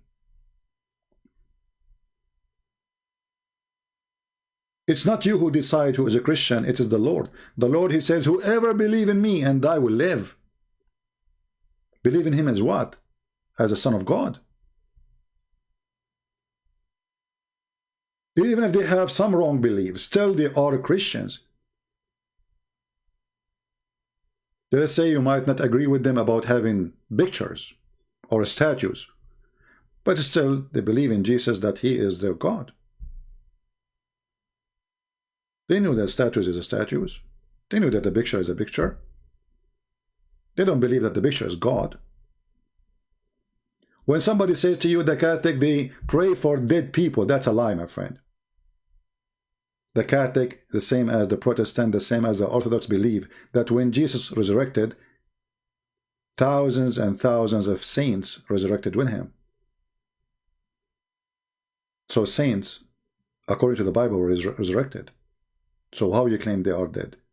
When somebody says that they recite the rosary, well, the rosary is in the Bible, you idiot. This is what the Catholic repeat. It's what the angels, they say to Mary. Shalom to you, Mary, blessed you are between the women. So then maybe the angels were Catholic too. So fight your ignorance. Don't be a fool and don't be stupid. I don't agree with the Catholic with many things, but still, no, they are my brother in Christ. And we appreciate a lot of things they did. As we said, if not them, all of mankind will be now subdued, bowing down to the devil Allah.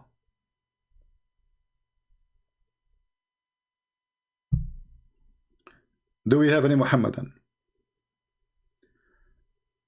Is shalat? I don't know what shalat mean. What shalat mean? I don't know what that word is.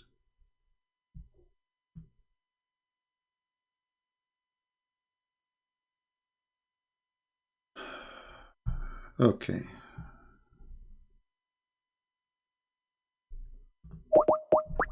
Let us see this person here.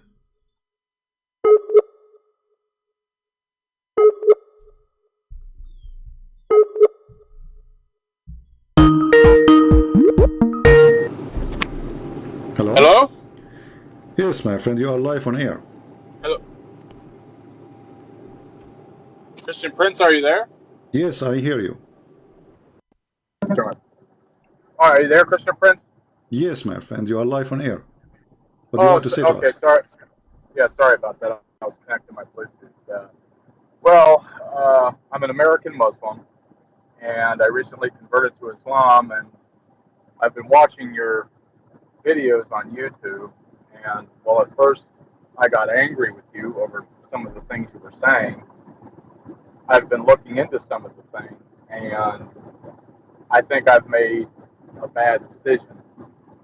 And now I feel like I need to come out of it. But if I do that, I'm not going to tell anybody about it because I've recently learned about the apostasy laws, and I just think that I'm going to get some serious backlash. So I guess I'd be better off. No, my friend, don't worry. You live in USA. They will not even dare to touch you. Those cowards, they will not. They will dare to touch you only if you live in their countries. No. Yeah, when I converted, I was told this beautiful story about how Islam is the only monotheistic religion left, and how Muhammad is the seal of the prophets, and Islam only engages in war if it's defensive war, and they were very nice and they were very kind when speaking to me, and they also said they believed in Jesus and they believe that Jesus will come back. And I did some investigation into the Islamic belief and how Jesus will come back. And what I found shocked me. According to the Islamic belief, if I'm understanding, is that when Jesus comes back, he's going to kill the pigs, which means Jews, and break the cross, destroy Christianity. And so, while it's true that they believe in Jesus, they believe in a very different Jesus than the one I was raised with. The Jesus in Islam is hostile towards traditional Christians and Jews, and that's one of the many reasons. I was angry at you at first, but I'm actually glad that you do what you do, because there's so many things that so many Muslims don't know about their own faith, and myself included. So I just thought I would give you a call. Did you ever call me before? Did you ever call me before? No. No. No. Because there's some silly people, they say, and they called me before, but you did not. Yeah. People, they are silly. Yeah. So my friend, so did you decide today to leave Islam? Yes. I mean, to that. And what about becoming Christian again? Do you accept Jesus as your Lord and your Savior? Yes, I do. I mean, to that, and we are happy for you. And I feel terrible for that. There's a lot of really good Muslims out there who I don't think that they either don't know about the core things that Islam teaches. Another thing that Islam teaches is that women don't have the same rights as men do. I mean, yes, they have rights, but I'll give you an example. The Quran teaches that a woman is required to submit to the sexual needs of her husband, and if she doesn't, Allah and His angels will curse her all throughout the night when she's asleep. And a man is able to unilaterally divorce his wife, no questions asked. A woman can't do that in Islam. A man can have up to 4 wives, although Muhammad could have more, which a privilege. Sexual privilege to the cult leader. Exactly. And not only that, Muhammad had sex slaves. He sold sex slaves. So I've been doing a lot of investigating into the faith after I converted, and I should have done more before I took the Shahada. Yeah. For how long you been a Muslim? Not very long. About 3 months. Not very long. Few months? Yeah, a few months. Okay. I was curious. I went to a mosque. I met some very nice people there. They were very open, very welcoming. I was actually surprised on how open and welcoming they are nice because they wanna win you. This is the game. What do you think? They will be rude to you? I mean, they're trying to win you to join us, right? So it's a trap. And have you ever heard of a scam is not nice when they call you like a scam? You know what scam is? right, and I've been asking some of my friends who I attended the mosque with some of these questions, and they don't like to hear them. They don't like to hear them. They don't like answering them. You know, or they say things like, "Well, you're taking it out of context. You're misinterpreting it," and it's almost as if Islam is never wrong, ever. The Christians are always wrong, and Islam is always right. Islam has never killed a person. It's never done anything that would reflect negatively on the faith. And I was also looking into ISIS and other terrorist organizations that have done, beheadings, and, rapes, sex slavery, and all of these things. And I thought, before I converted to Islam, I thought, well, that's not real Islam. I thought, most Muslims don't do that, so that's got to be a perversion of the faith. And what I found was Muhammad, during his lifetime, beheaded several thousand people during his political campaign after he went from Mecca to Medina. He then became a politician and a jihadist, so he switched from religion. He turned to politics, and his favorite method of execution was beheading. That was his favorite way to. Actually, his favorite was a crucifixion and putting nails in the eyes and cutting hands and feet. Oh, yeah! Wow, what a good trade-off. Yeah, this is his favorite, and this is actually in the Quran. So, and Muhammad, he practiced that. He put nails, he heated nails, and he put them in the eyes of those people who oppose him, as we can find. And with his wife, I also found out that with his wife Aisha, part of how he got Aisha to marry him was he and Aisha tricked Aisha's uncle. Not Aisha, Khadija. Oh, okay, right. Well, they tricked him into getting Muhammad to marry him. Right. They tricked him while he was asleep, and they put ceremonial marriage robes on him. Yeah, they made the father drunk. And they changed his clothing. And then when he woke up, they told him, "You married me to this guy," but he said, "No, I did not." So it was a fraud. Right. Yeah, and this is telling you the quality of the wife and the husband. And so at first when I was watching your videos, I thought that you had I thought this guy's just got a real beef against Islam. And I thought a lot of the things you were saying were nonsense, but at the same time I couldn't put down your YouTube channel. I just kept listening, and so I did some investigations, and so much stuff I found out since then. So for how long you are listening? For how long you are listening to my channel? A few months, 2 months. Okay. I listened to it 30 days after I converted to Islam, and you were doing a video about. What was it? You were debating a Muslim. I think his name is Ibn Farouk. Was his name? Ibn Farouk. Okay. Ibn Farouk. Well, you were debating him, and I think he was using a fake name. Okay. And when you were debating him, you guys were talking about when Adam sinned in the garden, and you were discussing whether or not angels had the ability to lie. Correct. You were saying. Tell me these things if you are true. I can't remember exactly what you wrote, but I'm sure you remember the one I'm talking about. Yeah, tell me the names of those things if you are truthful. Right, and so I really liked Ibn Farouk, and I still do. I mean, I don't think he's a bad person.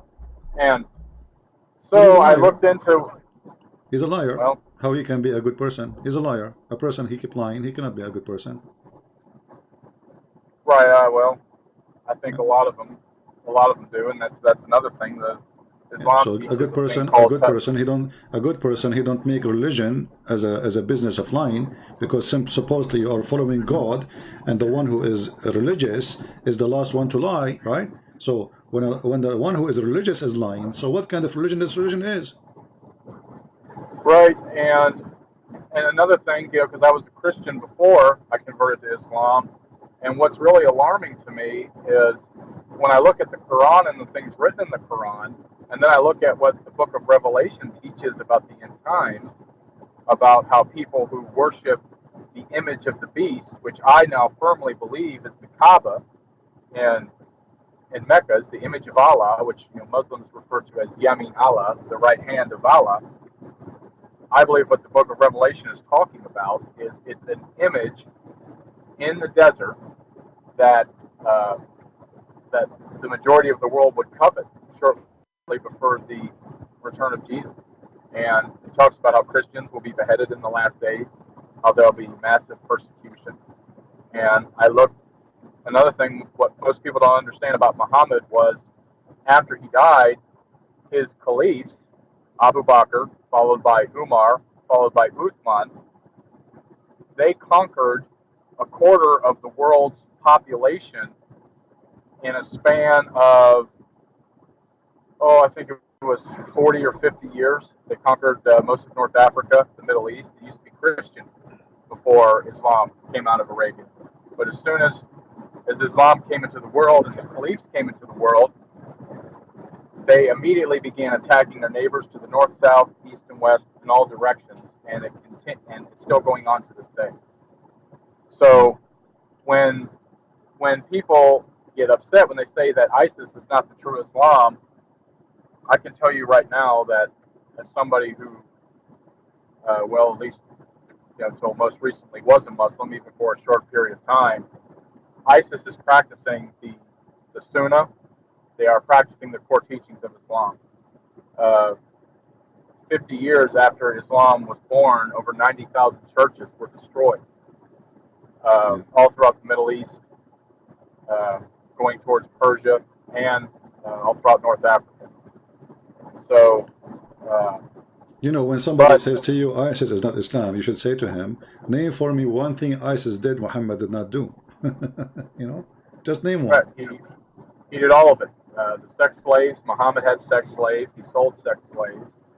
His favorite sex slave. Beheading, cutting hands, cutting feet, crucifixion, everything they did is very Islamic, attacking the neighbors. Muhammad, he says, attack the Romans so you can get the blonde girls. And, I truly believe that it's the ship. See, most Christians today think that the mark of the beast is going to be some microchip or some stamp on your hand or your forehead, but they don't know what the Shahada is. The Shahada, when someone recites the Shahada, they are renouncing Jesus Christ. They are proclaiming allegiance to Allah, to Muhammad. Yeah, they're pledging allegiance. It's a declaration. God doesn't care about a barcode on your hand. He doesn't care about a microchip. He cares about false worship to a false God. That's what makes God angry. So that is what the mark of the beast is. And in the end times, I believe it's the Mahdi who's going to be the Antichrist. What for your listeners who don't know who the Mahdi is, the Quran teaches that shortly before the Day of Judgment, that an Islamic Jesus will return to Syria in Damascus, and that the Mahdi, who is the Islamic Messiah, will purge the world of Christianity and Judaism and to establish Allah's eternal rule on earth. And it's going to be from Jerusalem, not from Mecca. The Muslims want to retake Jerusalem, and they want to set up an image to Allah in Jerusalem. And all of this is in the Bible and the Quran. So Christians it's imperative that when you talk about end times, that you don't just look at your Bible. You have to look at the Quran, what Muhammad taught in the Sunnah and the Hadith about the end times, because it all bears a direct relevance to all of this. And well, my friend, we are happy that you decide to leave this garbage.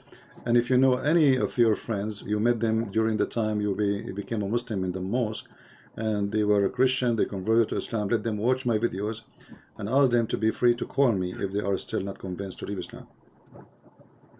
Right. And and with the apostasy laws, Well, don't worry about apostasy law. Don't worry about it. Here, they don't dare to do anything. Here we go. I live in America. I laugh at Muhammad every day. What they can do about it? We are men. We are not cowards, right? Right. We are men. And yeah, we I'm not worried we about are not anything cowards. happening to me here. Yeah. What? But the reason I'm bringing up the apostasy laws, I'm not worried about happening here. Don't It's worry. just many Muslims take these apostasy laws very seriously. No, they don't. They don't. People are leaving and a lot of Islam, people my friend. think it's a joke. People It's are not a leaving joke. Islam. No, people are leaving Islam in the Middle East, left and right. Just go and see in the Middle East what's happening. You know, all days is over. All days is over. The only place is crazy is like Pakistan. You know, Pakistan is those are the country. All of it is controlled by terrorists. Bangladesh, maybe Pakistan.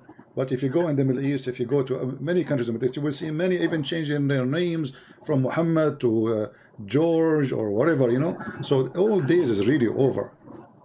Even now, the Islamic fatwa of Egypt, because many they are leaving Islam, they don't dare anymore to say we want to kill him. There's no. That's it. The law of apostasy in Egypt cannot be practiced. The law of apostasy, even in Saudi Arabia, cannot be practiced.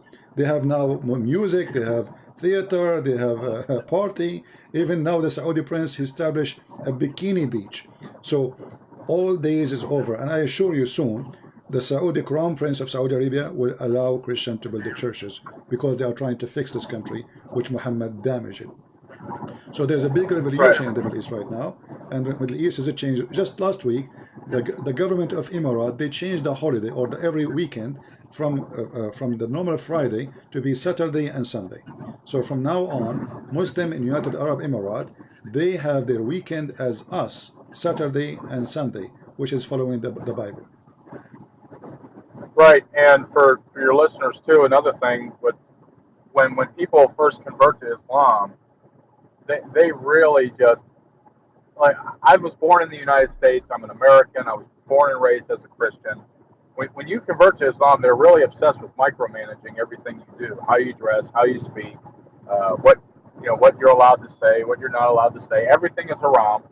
Absolutely everything is haram. You got just people bugging you night and day, and if you don't show up to mosque, if you don't show up to prayer, you have people calling you, wanting to know how come you haven't shown up. Yeah, they harass you. I mean, you know, it's harassment religion. They try to intimidate you too. They try to intimidate you to tell you we are watching you in case you do not know. Right, You know? and that's another reason why when I first came across your videos, I started taking a closer look, and it's been an incredible couple of months. All the stuff that was not taught to me that I've since discovered. Muhammad was a sadistic human being. He removed the heads of 800 Jews in a single day, while his wife watched. They watched the beheadings from sun up until sundown. This was after they had conquered the city of Khaybar, I believe. Muhammad conquered Khaybar. They rushed out all the male Jews that were alive. Women and children were immediately given to Muslim families, and they beheaded 800 Jews in a single day. And then after his death, Muhammad's generals, one of his generals was a man by the name of Khalid I can't pronounce his last name. Khalid was his name. I'm sure you know who I'm talking about. Mm-hmm. Khalid had killed Zoroastrian Christians, beheaded them at once, and this is a terrible story, but your listeners need to hear it. Khalid was one of Muhammad's top generals, who was also maybe you mean Khalid. Khalid? You mean Khalid? Yeah, that's what I'm talking about. He's also a general for Abu Bakr, who was Muhammad's first caliph. Khalid went to some Christians in Iraq. He conquered this Christian city. He then took the I believe it was the Zoroastrian tribal leader. He cut off the man's head.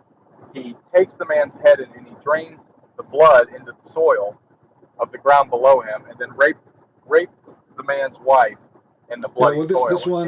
This one supposedly, this one was not a Christian. Supposedly he was a Muslim, and he killed him. He cooked his head, and he raped his wife. Correct. Yeah. And so Islam destroys the human spirit. These are, when you think of these acts that Muhammad did and then his close companions did, this is why I'm leaving Islam. I can't follow this. I cannot follow this. I cannot follow somebody in good faith who, not just he did these things, but his generals and his caliphs did these things. So these were the apostles of Muhammad: Khalid, Abu Bakr, Omar. They are gang. The caliph after that, Uthman. They Yeah, all so did so those. the point is, if he is the same as his friends, all of them, they are a bunch of filthy criminals. All of them. And now one thing I'm with many Muslims today that I am happy about is that many of them don't embrace this interpretation, or they don't embrace these acts. But what's sad to me is they believe. No, my friend, you are wrong. They do. Yeah. They do embrace it. They do embrace it, but they are hypocrite. So when they live in the West, they are not in the place they can say the truth, because that will cause them to be in trouble. So because they are, this is religion of hypocrisy. Chapter 3, verse 28, it says, you can speak to them in a friendly way while your heart is like this. So they don't really, all of them, they embrace it. If you ask this Uthman ibn Farouk, if you ask him, do you support killing the Christian and the Jews? Your prophet says when I kill the Jews in the judgment day, he will never dare to say yes, you know. But if he is living in Afghanistan, he will say yes. You know what I mean? So yeah. Those people depend where they live. They don't really, when they say to you, oh, we don't embrace ISIS, they are lying. All of them, they support ISIS. The one who don't support ISIS is government. Because why? Like the royal family of Al Saud, they knew that ISIS and Al Qaeda are the threat. Why? Because they want to take their place. But they are not opposing them because they are bad Muslims. They are opposing them because they want to take their place. You know what I mean? Yeah. Or maybe I'm at the same time. Maybe I'm forgetting to remind myself that Islam teaches that it's okay to deceive unbelievers if it spreads or advances Islam. And the Arabic word for it is called taqiyya. Taqiyya, yeah. Or hudna. Hudna is another word. Taqiyya, chapter 3, verse 28.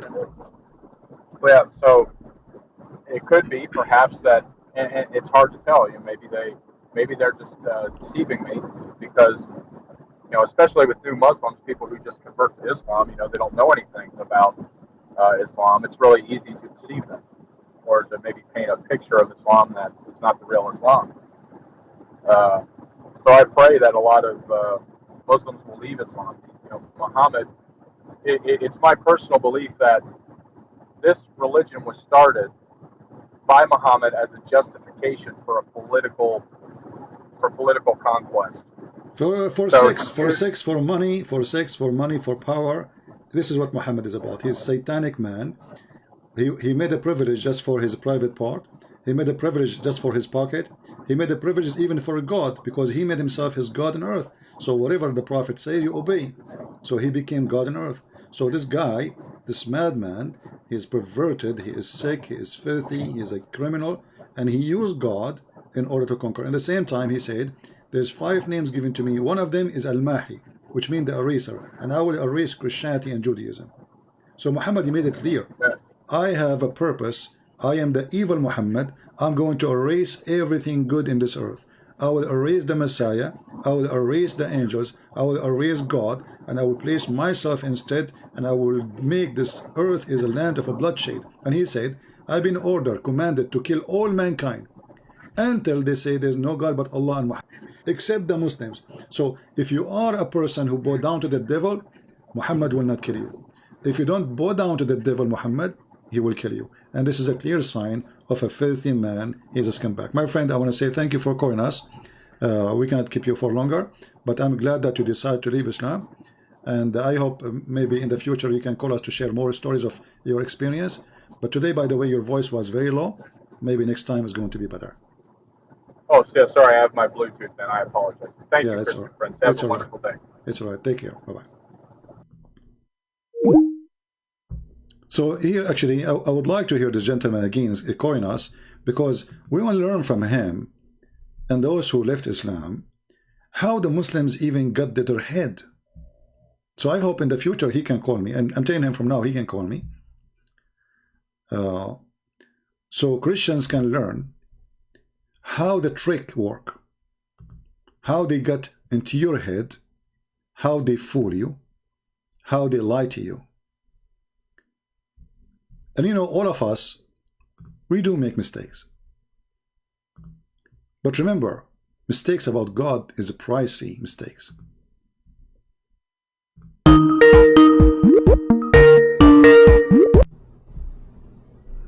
Hello? Hello? Yes, Shazi. Did I say you can call me now or not? No, you did not say, right? I did not say that. No, sir. Is it okay? Okay, what do you want to say? Go ahead. Okay, first of all, I just want to say that we had a very good conversation. I learned a lot from you last time. Okay. And I'm grateful for that. And number two, your followers, the people on chat, they were mocking me and they were cursing me.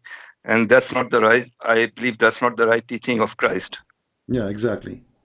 They can mock, they can mock the idea, they can mock the stupid things you might say, but not you as a person. Okay. And they were being racist, and there was an American guy and he was being racist. And I just want to tell this American guy that Jesus was not an American. He was not a white man.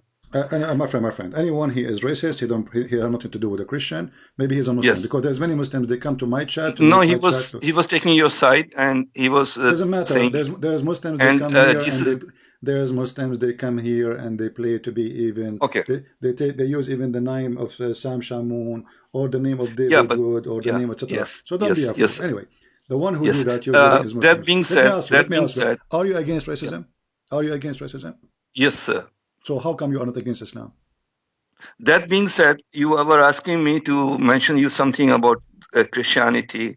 Yeah, but because I want to learn more from you. As long you are a Muslim, before we go to Christianity, as long you mention to me racism, how come you are not against Islam?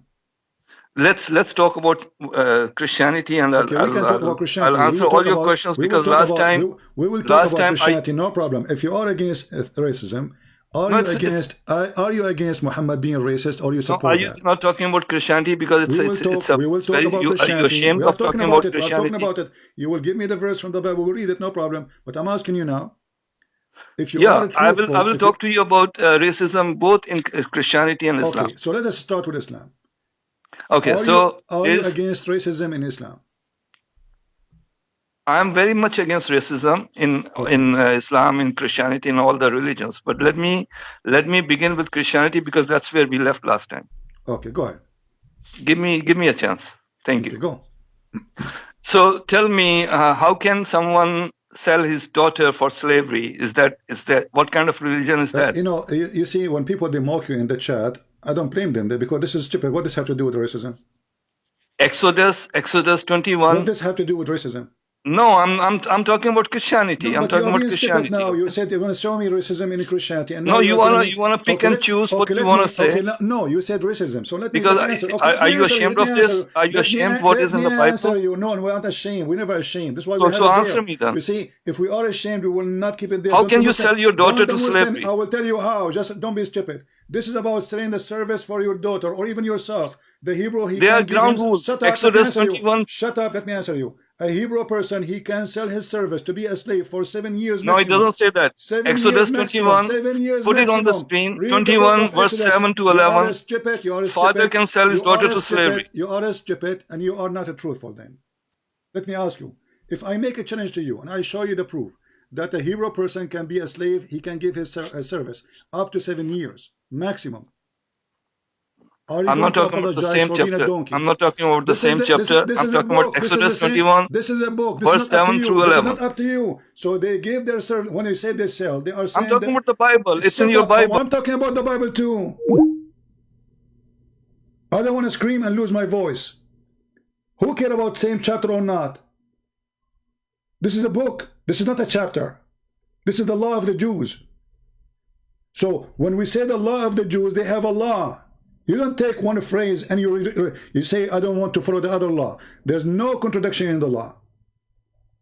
So a Hebrew man, he gave himself as a slave. Those at that time, people, they are poor. The one who cannot make money, he cannot make living, he go to a rich man, he says, me and my family, my daughter, my wife, all of us, we would like to be your slaves. Or if you cannot take us, all of us, well, me or my daughter. So the sale of a daughter here is not a sale. because that person cannot even sell that person. It's a sale of service. Today you sign a contract, you want to work with somebody for a year. So either you want to be a coward, you don't want to listen, and you are a hypocrite. Let me ask you, so are you a person who says, if a verse in the Quran says something, and a verse in the Quran say different, something complete to it, we take only one verse? No, we are not taking only one verse, we are taking the whole chapter. Exodus 21, no problem. verse 7 through 11. Hold on. So can you put it on the screen? Do we take only one chapter, or we take the whole chapter? We take the whole book. So if one chapter, do we take the whole book, or we take only one you're book? cherry picking Islam, but you're not cherry picking Christianity. Are you ashamed of that? It's you who is making cherry for a chapter. Okay, shall I go to another chapter about slavery? Who cares? There's so many. There are tons. There are tons. It's not the only one. You are stupid. You are saying to me, I just answer you, that a person, a Hebrew, he can be serving as a No, I'm talking about a father selling daughter to slavery. This is not the a Hebrew person. This is the answer. I give you the answer. No, there are ground rules for what the slave should do. Okay, hold on. Let's hold on. So I'm going to ask you right now, do you Muslims sell your daughter for slavery? No, in Christianity we do that, but not in Islam. We don't sell daughters for slavery. First of all, you eat it. This is not Christianity. This is Judaism, and this is the law of Moses. Yeah, but you're not following. This is the Bible. You don't follow that. No, we follow. You don't believe in that? Isn't it your prophet says this is the law? Okay, what about Peter 2:18? Slaves submit to your masters. Hold on. You see, don't be stupid. That's the Bible. That's your second testament. We can't talk in the same time. All right. So, isn't it your Quran says that the law of the Torah was given to Moses? Yeah, but then it was changed. Who changed it? People did. Where? Because, okay, let's talk about the second testament. Don't. We are following the slaves submit to your masters. Peter 2:18. Don't change, coward. Don't change. One by one. You just said it's changed. How it's changed? I don't know how it changed. Maybe you change it. I don't know who changed it. Why you're stupid Quran saying? Because you're 2,000 years old. Maybe you change it. Hold on. So why you're stupid Quran saying, I agree with what you have? Yeah, with the original book, we agree with what you have. Okay, what you have, but you say you are going back again to the Bible because you're ashamed of Christianity. Okay, let us see. I talked to you. Okay, let us see. I talked to you for 1 hour only about Islam last time because I'm not ashamed of Islam. No, you are ashamed of Islam, and I'm not ashamed of Christianity. I talked to you for 1 hour, and you were defeated. That's why you don't want to talk to me. That's why you're hanging up because you're ashamed of your books. Let us see with a shame. You are angry because I wiped the floor with you. You are the one who agreed that your God is the moon god. Yes, so what's wrong with that? What's wrong with that? The moon god means you are worshipping the devil. The moon god is a No, we are not worshipping the devil, we are worshipping God. Read for me in the screen in front of you. You say that you are worshipping a man. Let us see. We worship a man, no problem. But this man is God. Yeah, but so the same way. No, it's just the image. No. It's the image of God. This man you are talking about, he's alive or dead? The man is alive, not God. God is not. God is there. This man we are worshiping is alive. So if this man is alive, then are you telling me that the man we are worshiping, is he alive or dead? So you are telling me that there are two gods now. This is not the question. There's a man who's alive, who's God, and then there's God. Abdul, don't be stupid. I'm asking you. The one we worship, he's a man. Why you don't want to talk about Exodus 21, verse 7 to 11? We answer you about it. You are the one who What about Peter? What about Peter 2:18? Slaves submit to your sister. You are the one who said that the Bible has been changed, so we have to cover that too. We are going. What about Matthew chapter 5, verse 28? Anyone who looks at a woman and thinks of her commits adultery. What kind of book is this? What? Say again. Anyone who looks at a woman and thinks of her commits adultery. What kind of book is this? Okay, so your prophet, he went. You look at a woman and you have committed adultery. You look at that's her. In your Bible, the New Testament. Okay, you don't agree with that, right? Yeah, if I look at a woman, have I committed adultery? What kind of book is that? What kind of religion is that? Last time you called me, 2 days ago, I said to you, you're a prophet. He made a verse saying, any woman, she can offer herself to the prophet to if her. You said to me, women, they love to sleep with the prophet because they want to do. No, I said women are attracted to famous and big people. That's what I said to you. Okay, so in the Bible it says you have to be decent. If a man, he look at a woman, she is not his, that will make him commit an adultery which mean the Bible. That doesn't make sense. It doesn't make sense because you are a filthy Muslim. Because anyone who thinks of her commits adultery. If I'm thinking of a woman, am I committing adultery? Because you are a filthy person. You are saying to me that if you go to your wife, your brother or your son wife, you look at her. And women are stupid and inferior to man and should just shut up. Timothy 2. We will go to that. Timothy 2, chapter 2, verse 11 to 14. Like a monkey. Don't make me. No, there's so many things. You're jumping like a monkey. I'm just telling you. What's wrong with your Bible? What kind of book is this? One by one. Are you saying to me that if you go to your own son, it's okay to look at your son wife and you desire her? No, you can look at any woman and it's adultery. Any woman you look at, you have a job, and there are so many women at your job place, and you're looking at them and you are a stupid donkey. That's not what the verse says. Don't call me again. It's talking about a man, he desire a woman, you son of muta. Where does donkeys come to me from? So if this is make the Bible bad, so what is good then? What good is Muhammad the coward, he went to his own son. He flirted with the wife in the house of the husband. And this man complaining that the Bible says if you look at a woman and you desire her, you are bad. Can you believe how filthy this cult is? He is angry, saying, what kind of religion this? It says if you desire a woman, she is not yours. What kind of religion this religion is? In the same time, we have the Quran saying, Allah was speaking to Muhammad saying, why you hide what is in your heart and what Allah revealed to you about Zainab? The God of Muhammad is encouraging Muhammad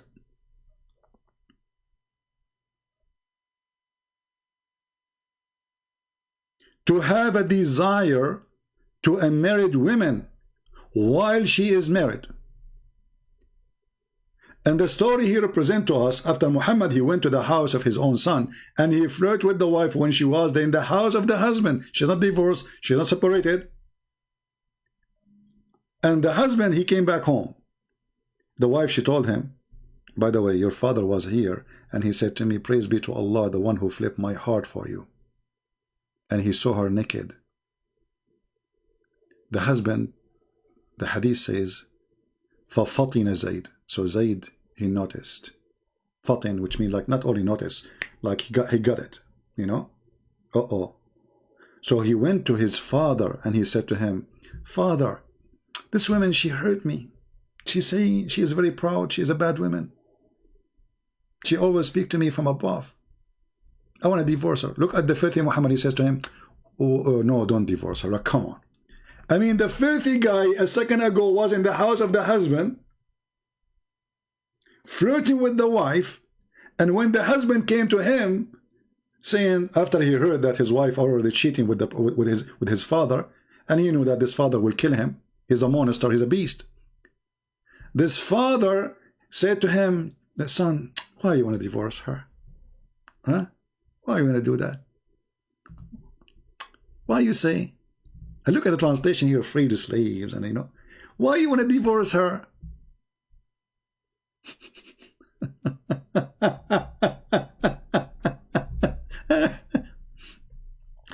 Keep her to yourself. This potato is upset. You see, you are just a stupid fool. This is why I'm not going to waste my time. And as long as you are against slavery, you son of muta, then what kind of religion? All of it is about slavery. If you are against slavery, and you know, he said this is racism. Do you see the stupidity? This is racism. We ask him, what is racism? He says, a father, he sells his daughter. All your Quran is about slavery. Even a slave of war in the Bible, you cannot have sex with a slave of war without marrying the slave. And a slave of war cannot be sold. It can be freed only. It's not for sale. Muhammad, he bought, he sold, he captured, he raped. The Quran in chapter 4 verse 24 says, it's forbidden for you to have sexual intercourse with married women, except those who they are captured. In the Bible, this is absolutely rejected. A man, if he want to have sex with the slave, he have to marry the slave. And that means the slave is free. So this potato, you know, this is the racism. What kind of religion says if a man, he look at the women, this is bad now? This is bad? This is bad, yes, because he's a Muhammadan. Muslim, they want to look at every woman walking by. Look at the filthy Muhammad. A woman, she walk by. She's wearing burqa. But she made Muhammad horny because Muhammad is filthy. So the Bible preventing the Christians from doing such an act. Islam is encouraging the Muslims to look at their own. If this guy, he go to his brother's house, he will start looking at her ass, for he's following Muhammad. People, did you hear it? He is wondering what kind of religion this religion says that if a man, he look at a woman, obviously a woman, she is not his, he committed adultery. This Muslim, he don't like that. This Muslim is angry because this is not right. And this is telling you that Muhammad is a perverted man, and those who follow him, they have to be perverted too. This person have no problem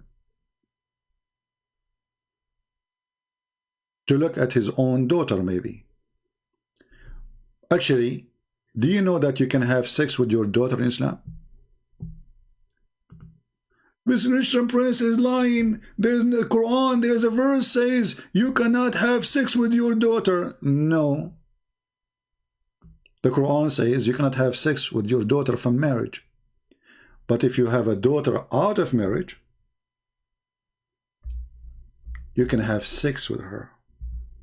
This is how filthy this cult is. Chapter 25, verse number 54. وَجَعَلْنَاهُ نَسَبًا وَصِهْرًا. We go and read the interpretation. It says, if a man, he have sexual relationship with a woman, and he have a child from that woman, he have no problem. It is not haram for him, literally, to have sex with the mother, which is a girlfriend now, not a wife, and his daughter, because the Quran forbid him to have sex from his daughter from marriage. Anything out of marriage is not to be considered. And let us show the reference. We are not people who say things by making things up.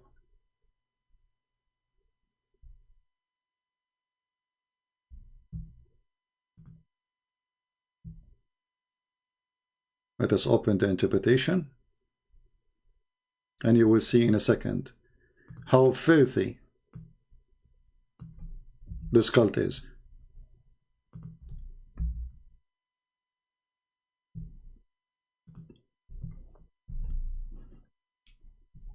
I can't even believe it. There's a certified donkey. He says to us, what kind of religion forbid you from looking at women? She is not yours. Can you believe it?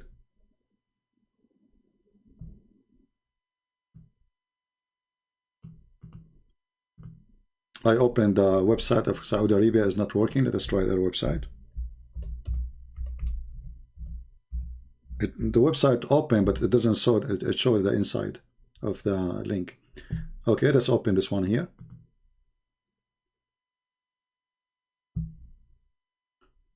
This is Tafsir al-Qurtubi. This is Sunni Tafsir. This is not Shia. This guy is a Sunni. Volume number 13, page number 59. And I'm going to show you the translation in English.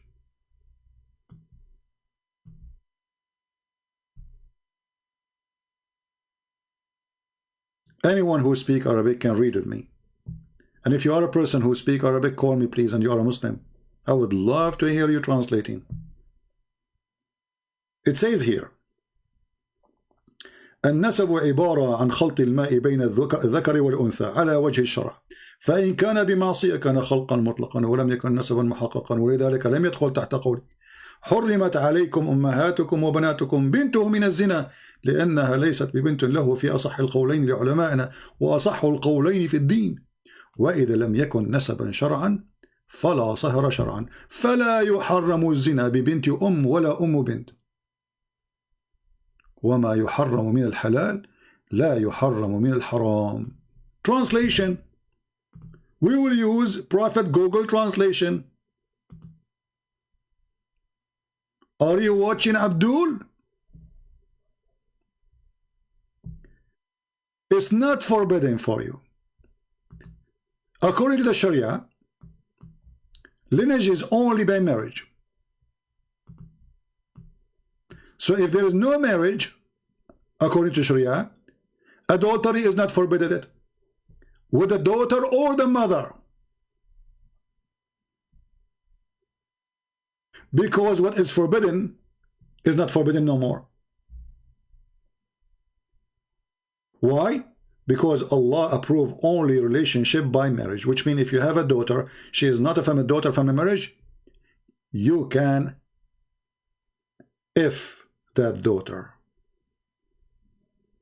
And this is according to the most accurate opinion in Islam. Read carefully. This is according to the scholars and the most correct opinion in the religion of Islam. This is Islam. So Muhammad, he owned a slave. It's okay. The Bible, there is a slave. It's bad. Muhammad, he look at women walking by and he go to masturbate or he go to F his wife. Is okay. But the Bible says if a man, he look at a woman, she is not his, he committed adultery. Is bad. What kind of religion this religion is? What kind of religion? Do you see the stupidity? And now do you see why people, they were laughing at you? So this guy is angry because last time he made his God as a joke. We were dying laughing. He said that his God is the moon god. I mean, I cannot even count how many stupid things he said exposing his religion. And now he thought he will take revenge. Do you have slavery in the Old Testament? Yeah, there is a slavery in the Old Testament. And this is racism. The whole Quran is slavery. What kind of religion says that you can sell your daughter? We answer you. This daughter cannot be sold. You see, he is selling when the word they are using translation. The word sell here is a sale of with the, let us say, is a contract of service. Even the man, he cannot sell that daughter to other person. Why? Because simply the contract is between one person and the other. Today you sign a contract with the company to work with them. Let us say I joined the army, I was in the army. So if I decide to leave, I cannot leave because I sign a contract. Like usually contract they give you sometime 3 years, sometime 5 years, mostly 3 years. So 3 years contract. If you try to leave before that day, they will send the MP to capture you. Literally, you are a slave of the army now. You own them, that's it. They own you, sorry. But you went there willingly. You are the one who signed the contract. So the contract maximum is 7 years. After 7 years, the slave is free.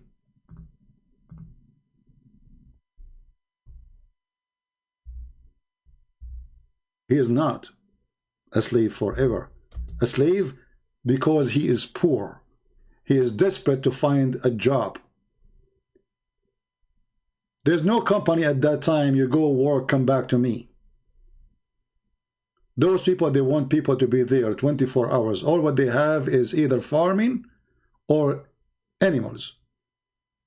They don't have a corporation of Apple or Microsoft or work from home.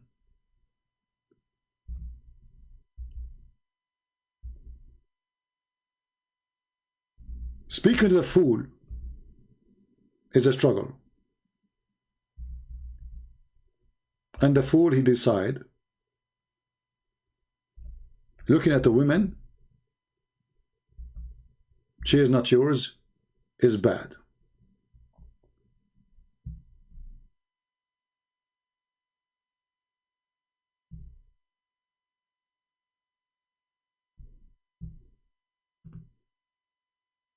And the guy, you know, he said to us that this is not in the same book, right? Not the same chapter, sorry. But this is the same. He is just a donkey.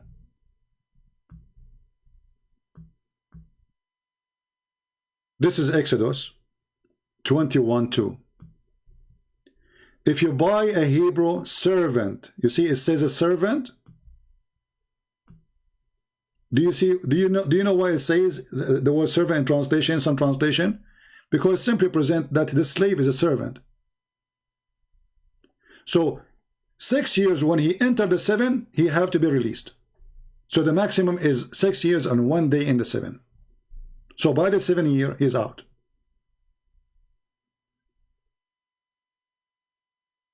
So this person, when he sell himself to you, he's buying from who? He's buying you from yourself. You need money? Why I want to give you money? Okay, I will give you in return to be a service for you for a year. Depend how much money is. But the maximum is total of 7 years by the end of the 6. Which means when you enter the 7th year, you have to be free. As you see here. If you buy a Hebrew servant 6 years, he shall serve. And in the 7th, he shall go out free for nothing, which means free of his debt. So you gave him money in exchange of him being your servant. This is what the slavery you are talking about. No, it doesn't say that. You are a liar. This is different book. This is the same book.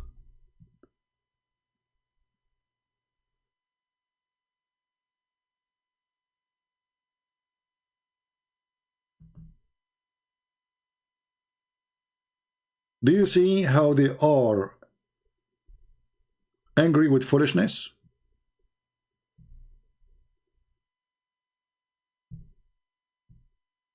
Do we have any Muhammadan?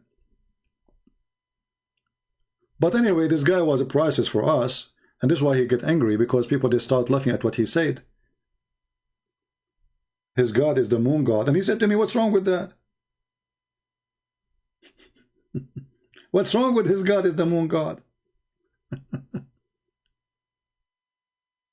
It's a contract. Football player or not, it's a contract. It's a contract. This is how old days it is. There's no jobs like today. There's either poor people who have nothing. They have no land to do farming. They have no animals to grow. They have nothing. And there is somebody who have maybe everything. So the poor, he offer his service to the one who have everything. That is a slavery. Because literally you are a slave. You will have full time of work. And this is why the Bible ordered the Jews that they have to stop working in the Sabbath. Why? So they cannot abuse their own slaves who they are offering service, because Jewish, they were greedy and they make the servant work 7 days a week. So the Sabbath came not because for God. That's why Jesus says Sabbath is not made for God, it was made for the man. Or let us say Sabbath was made for the man, not man was made for Sabbath. Correct?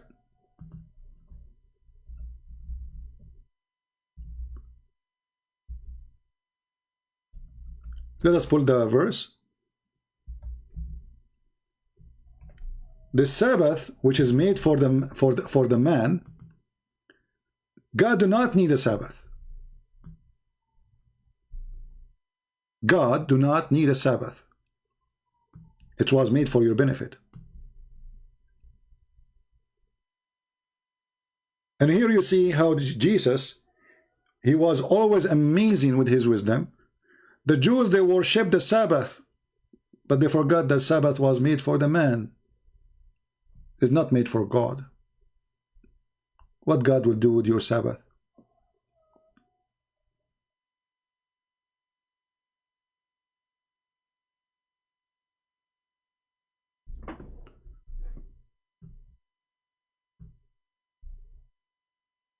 This is how perverted this cult is. This man is upset. He want to go to his own brother house and he want to look at the legs of his brother wife. What kind of religion says if you look at the women, you commit adultery? In the same time, Muhammad, he said that adultery is the destiny of Allah. So look how huge the difference between the teaching of the Bible and the book of the devil Muhammad. According to Muhammad, verily Allah has fixed the very portion of adultery which a man will indulge in, and which he of necessity must commit. The adultery of the eye, the lust of the look, and the adultery of the tongue, and etc. All of this is what? Is a fate. So you don't even choose it. In Christianity, no. In Christianity, when you do adultery, it was your choice. In Islam, adultery, it was the choice of Allah.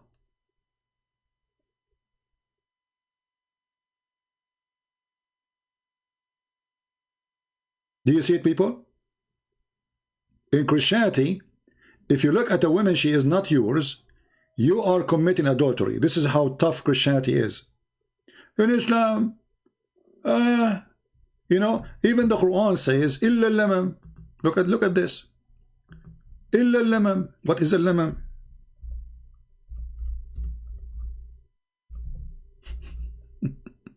What is the heck? What the heck is that? You know, if any Muslim want to call us and tell us what is al-lamam?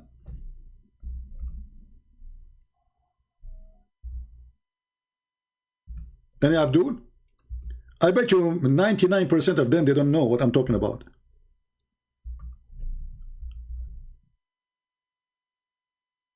Any Abdul, he knows what is al-lamam mean? They have no idea. How they will know? Al-lamam is, you go and you do have sexual relationship with the women. You touch her, you play with her private part, she play with your private part, you kiss her, even if you have intercourse but in the wrong location. That is al-lamam. This is not a big sin in Islam.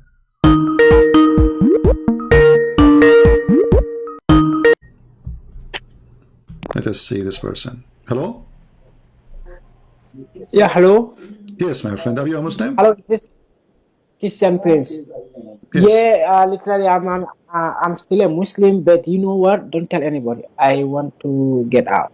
It's not But very. you are live on air. You are live on air now. Yeah, please don't tell anybody. It's serious. Yeah, I But you wanted are to live ask on you air. about. But you are live on air. If you don't want me to tell anybody, are you being like joking or what? No, I'm not joking. Okay, look, I bought 3 of your books, both books here. Right. The Sex Okay, 1, so Sex you 2, are and saying also. you do not want me to tell who are you as a person. Don't worry. Always we keep things private. All right.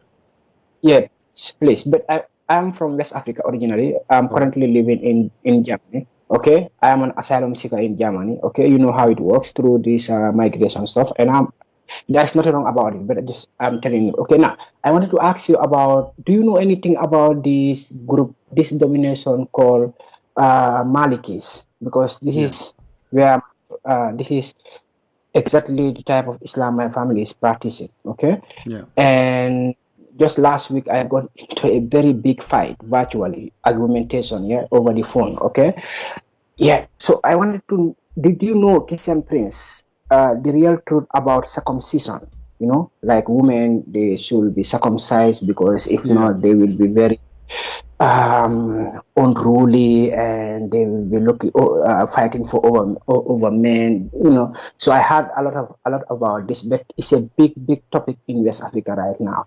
You know, and my position is that I don't want in future, if I will be married, my daughter, I don't want my daughter to go through this circumcision. But it's something that is very rooted down there. So I want you to tell me, please, what did you see in the teachings of Islam? Because I understand from what I read from your books that most of these things are hiding from us. Okay? Yeah, but please, is circumcision taught by the Prophet or is it in the Quran? Well, first of all, you know, Muhammad himself, he never been circumcised. Muhammad himself, he never been circumcised. Okay. And then you ask yourself why Muhammad, he is teaching people to circumcise, and he himself did not practice it. The Muslim, they will say to you that Allah is the one who does circumcise the Prophet, so he do not need to anyone to circumcise him. And for sure, circumcision here is not really, you know, a real circumcision. They say it's like, you know, he circumcised him, you know, in his way, you know. But obviously, Muhammad is trying to copy the Jews about circumcision. However, when the Quran, when Islam, he speak about women, there's many hadith speaking about women circumcision, and this is where the Muslim, they sponsor those ideas of circumcision of women. And even the Muslim, they have tons of articles about the benefit of circumcision of women.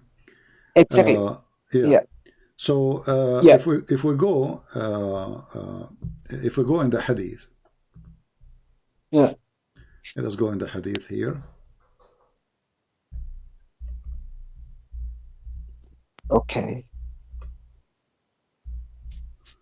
I'm trying just to find the hadith which is speaking about. No problem, sir. I'm ready to learn.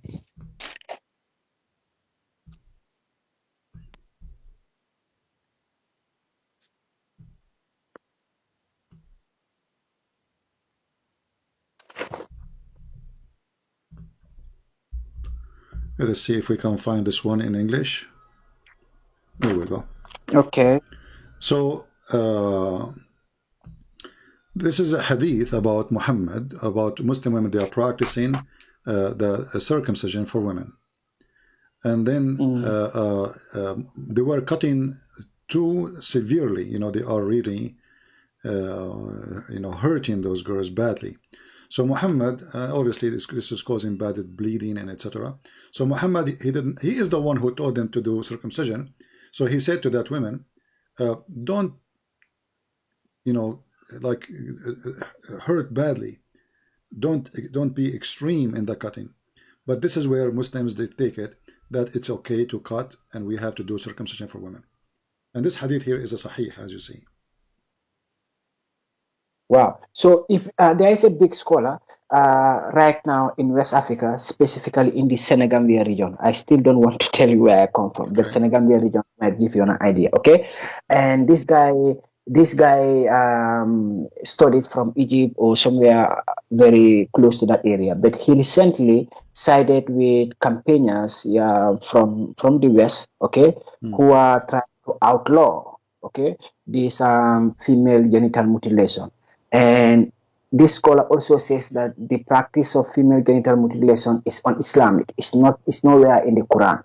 But me having your book and listening to some of your videos for 2 years now, it seems like it seems like I saw or I heard you saying that yes, there is a hadith that supports something like that, and this is why I called tonight to make sure that I verify this.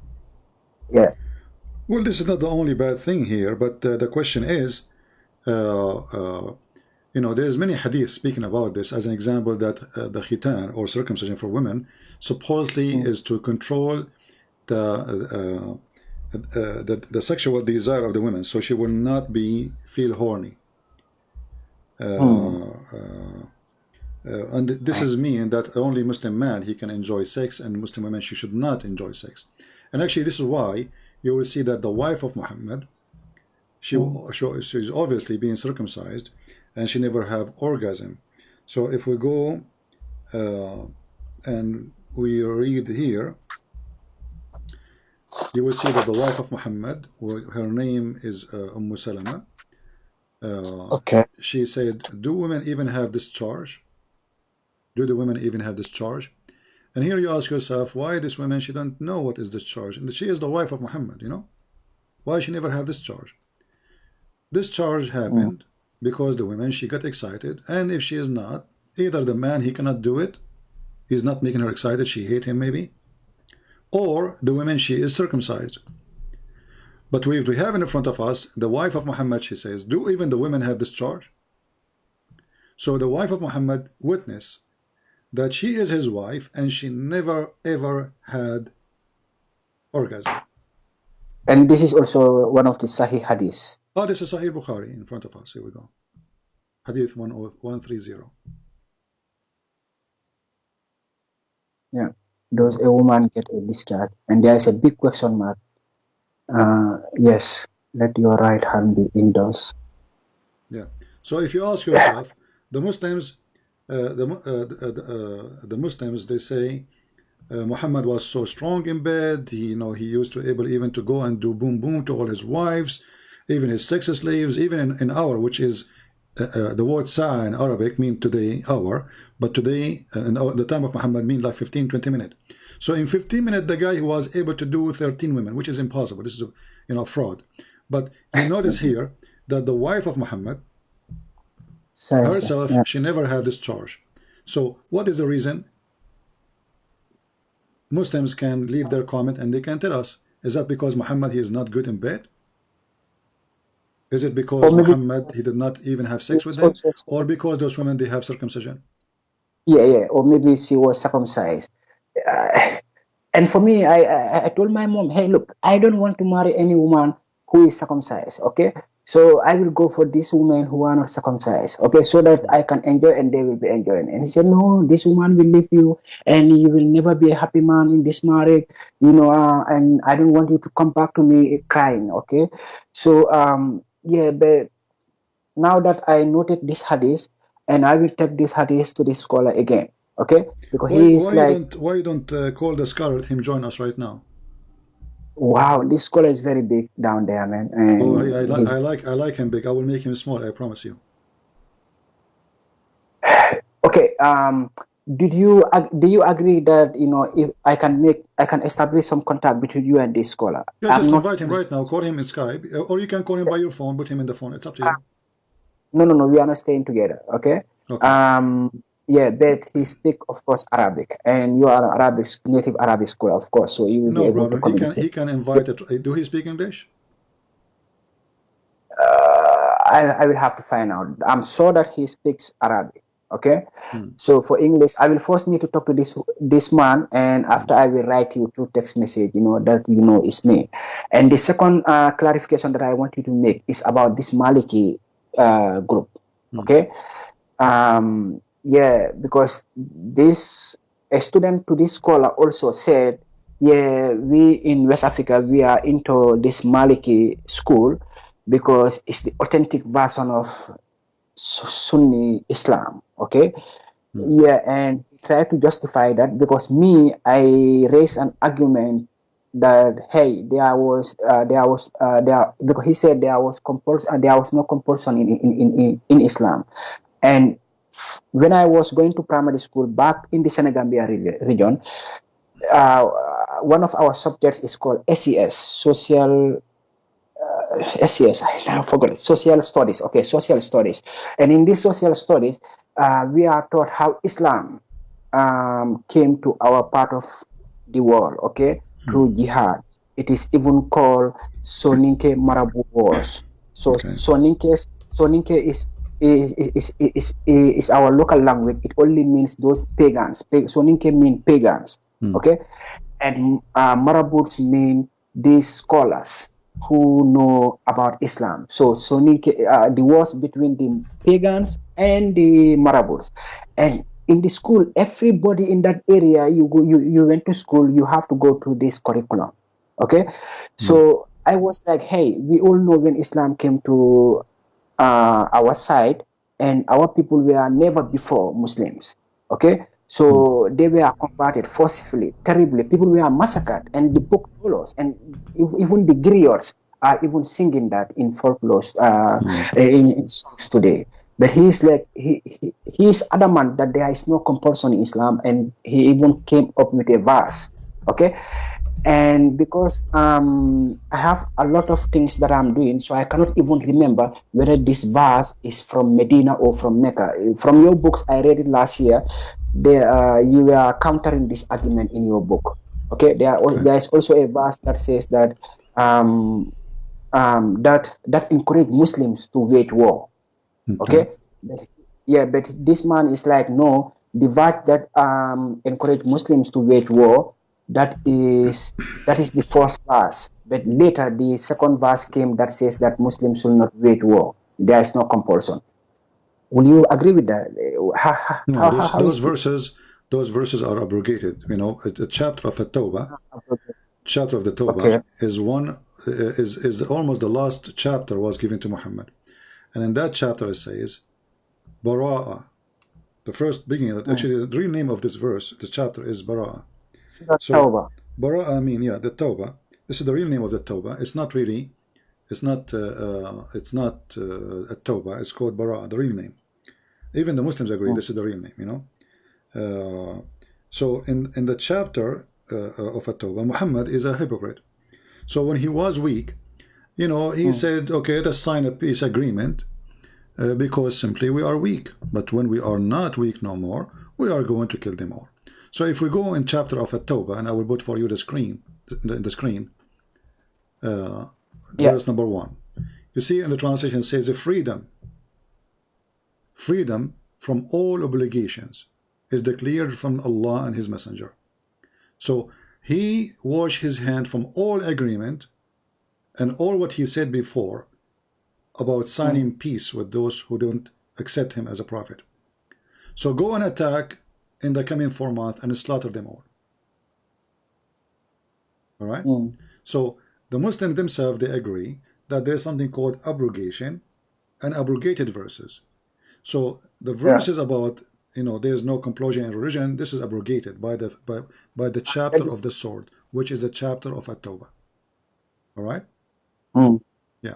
So this is where when they quote this, then if this is true that there's no compulsion in religion, then Quran is full of contradiction. Why? Because it's chapter 9, verse 29 says it clearly, go and kill the Christian and the Jews unless they convert or they pay jizya.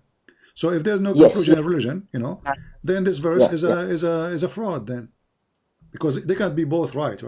If you cannot force a person to accept a religion, then what this verse is about? And actually, that verse, it was about Muhammad saying to the Christian and the Jews, you cannot force your children not to convert to Islam, not the opposite. You know what I mean? It's not the opposite. It's not about Muslim cannot force you. He was saying to the Christians, you cannot force your children not to accept Islam. Yeah. All right. So I now got it. So I want this place to be very clear, because sometimes, like, okay, in your book it says Allah is the best of the deceptors. Okay, deceivers, and that is not you. Yeah, deceivers, and that is not you saying that. You are quoting. Like, this is one thing I like from you. Okay, and not only from you, anybody I think who is doing this kind of work, you need to quote the source. You don't have to come with your own opinion, because at the end of the day, we are very plenty in this world. Everybody can have his or her own opinion. Okay, but you have to quote from the source. And what my point is, like, they can be very deceptive, because for me, I cannot remember or figure out which verse was earlier. Okay, and he was like, hey, the earlier verse was that Muslims have to wage war, they have to fight. Okay, because the Prophet and his band were very persecuted down there in Makkah, and that was why this verse came. But later in Medina, there is another verse that says that nobody should be forced. But this is, I cannot wrap my mind around this after listening to you for a while. So, my friend, did you decide to leave Islam or not yet? Yeah, honestly, like, please don't tell anybody. Okay, yes, I already said I'm from West Africa. Okay, so yeah, that's okay. They will not locate me. So yeah, I honestly leave Islam. Okay. All right. Okay, so as long as you decide to leave Islam, we are very happy for you. What do you think about becoming Christian? Yeah, for me, becoming Christian also, I try to, I managed to get a copy of a Bible, okay, to try to read myself when I was not very busy, you know. Yeah, you know, and I came across some passages that were really difficult to me, you know. Like what? So maybe Give me some, you know, so I can help you. okay, the passages has to do with slavery, okay? Has to do with slavery. And I was seeing in the passage was like, hey, you have to obey your master. Even if your master is not looking at you, you have to do your work as if he is watching over you. Okay? Yeah, and I was like, who is speaking here? Is it some kind of prophet, or is it Jehovah or Yahweh, or who is speaking here? And the few Christian friends that I'm having around, they said, yeah, this is Yahweh or Jehovah, you know, the supreme power speaking. You see, my friend, when the Bible speaks about you have to obey your master, you know, and this can appear in many places actually in the Bible. It's speaking to the Christians, right? Because who is the one who read the Bible? The Christians, right? Yeah. Okay. So we just, before you call me, we just showed you that even in the Old Testament, people they sell themselves, their service, to be a slave for a maximum of 7 years, which means 6 years and 1 day. And after that, they have to go let free. So being a slave here is not about Christianity is encouraging slavery. It's about being honest. You sold your service to your master. You are working for him. You are getting return in that. Let us say you are getting salary. You are getting wages. At that time, the wages can be, you know, like you have a debt. Let us say you borrowed money from somebody. You could not pay him back. You say to him, I want to work for you for equal time of the money. Let us say I borrow from you $3,000. So, okay, how long, you know, it's what is the wages at that time for $3,000? Let us say maybe 3 years. So I say I will work for you as your servant for 3 years. So the Bible is saying that you have to be honest when you serve your master. You don't cheat. You are not a liar. So when you serve with honesty. From your side, you have to be honest. Maybe he's not honest. Maybe he's a fraud. Maybe he's a bad person. Right? Yeah. But you, as a Christian, you always have to be decent with your master. So it's not about encouraging slavery. It's about being good Christians. Otherwise, Jesus never owned a slave, did he? He never owned a slave. No. I never came across a scripture. No. Jesus never even owned a donkey. So Jesus never owned a slave, never owned a human, never owned an animal, never owned a house. So Jesus and his disciples, they went around the world and they were very poor. They never owned anyone. They never bought anyone. They never, you know, they don't have an army and soldiers and slaves and servants. Jesus himself, he washed the feet of his disciples, correct? I think you heard of that before, right? Yeah, I heard of that. So Jesus here is being a servant, and the disciples, they were the masters. He said to them, when they said to him, Lord, how we can let you do it? I mean, you are our Lord. He told them, he said, you cannot be a master without being a servant. So a Christian master, he have to be servant too. Right? So the servant here, my friend, when the Bible speaks about obeying your servant, is about don't be hypocrite. You will be a Christian and you do what what is your job is. Let us say I work now for Amazon, and I believe Amazon is a form of slavery. And actually, truly, I believe that those big companies, they are enslaving people. Calm down. You said what? Amazon? I believe Amazon and those big companies is a form of slavery today. A form of slavery, okay. A form of slavery, yeah, because they make billions, trillions of dollars, and you get $8 an hour, you know. So they're what you need them. You need them. So you give your life for them. You work for 20 years, and then you get what? Hardly you can afford to buy maybe an apartment. But the one who is your master is a filthy rich, right? So this is a form of slavery, but this slavery is different today. You go home, you watch TV when you are done, you know, because here the master, he don't want to be responsible for you. So after the 8 hours of work, go home because I wouldn't want to be responsible for you. Okay, just go. So slavery still exists, but it's different form. People use people today is different form. However, if I accept to work for the beast of Amazon or Google, I have to be a decent as a Christian. I promise them a service, I have to do it. So this is what the Bible is teaching you, to be a decent human being. Don't tell them I will do the work, but you don't want to do it. Right? Yeah. So I think I need to look into this even deeper and check it very well. But for me, like I told you, this was like a shutdown for me once I saw that. No, my friend. Even the Bible, if you go to 1 Peter, it says, live as people who are free. This is okay, live as people who are free. But he is not free. Live as people who are free, not using your freedom as a cover up for evil, but living as servant of God. So live as people who are free. So even if you aren't free, live as a free person. How you can be a free person? By not being a servant of the devil. So freedom for us as a Christians is to be free from the devil. Okay, I got that. Not really from a master, because a master, it can be a job, it can be a good for me. Even I like, let us say I exist now 3,000 years ago, when there's no companies, there's no jobs, there's only rich people, poor people. What I would do? What I would do? I will go to a rich man. I will say, I want to be your slave. At least he will give me my food. I will give me shelter. Otherwise, I will be homeless. I will die in the road. So slavery. If it's about capturing people to sell people, this is a different form of slavery. This is, you are capturing people and you are taking their freedom and then you sell them out. Slavery in war, well, they slave you like the Jews. We heard, as the Old Testament says, that the Jews themselves being enslaved. The whole nation, the Egyptian, they enslaved them, and the Assyrian, they enslaved them too, correct? Yeah. Okay, so the Egyptian are what? Aren't they African? The Egyptians, from what I understand, during this time they were Africans, and also like the color was not even changed during this time. But the point is, African in the old days is enslaving people too, correct? Yes. Okay, so slavery, it was a behavior, an act of all nations, regardless of the color.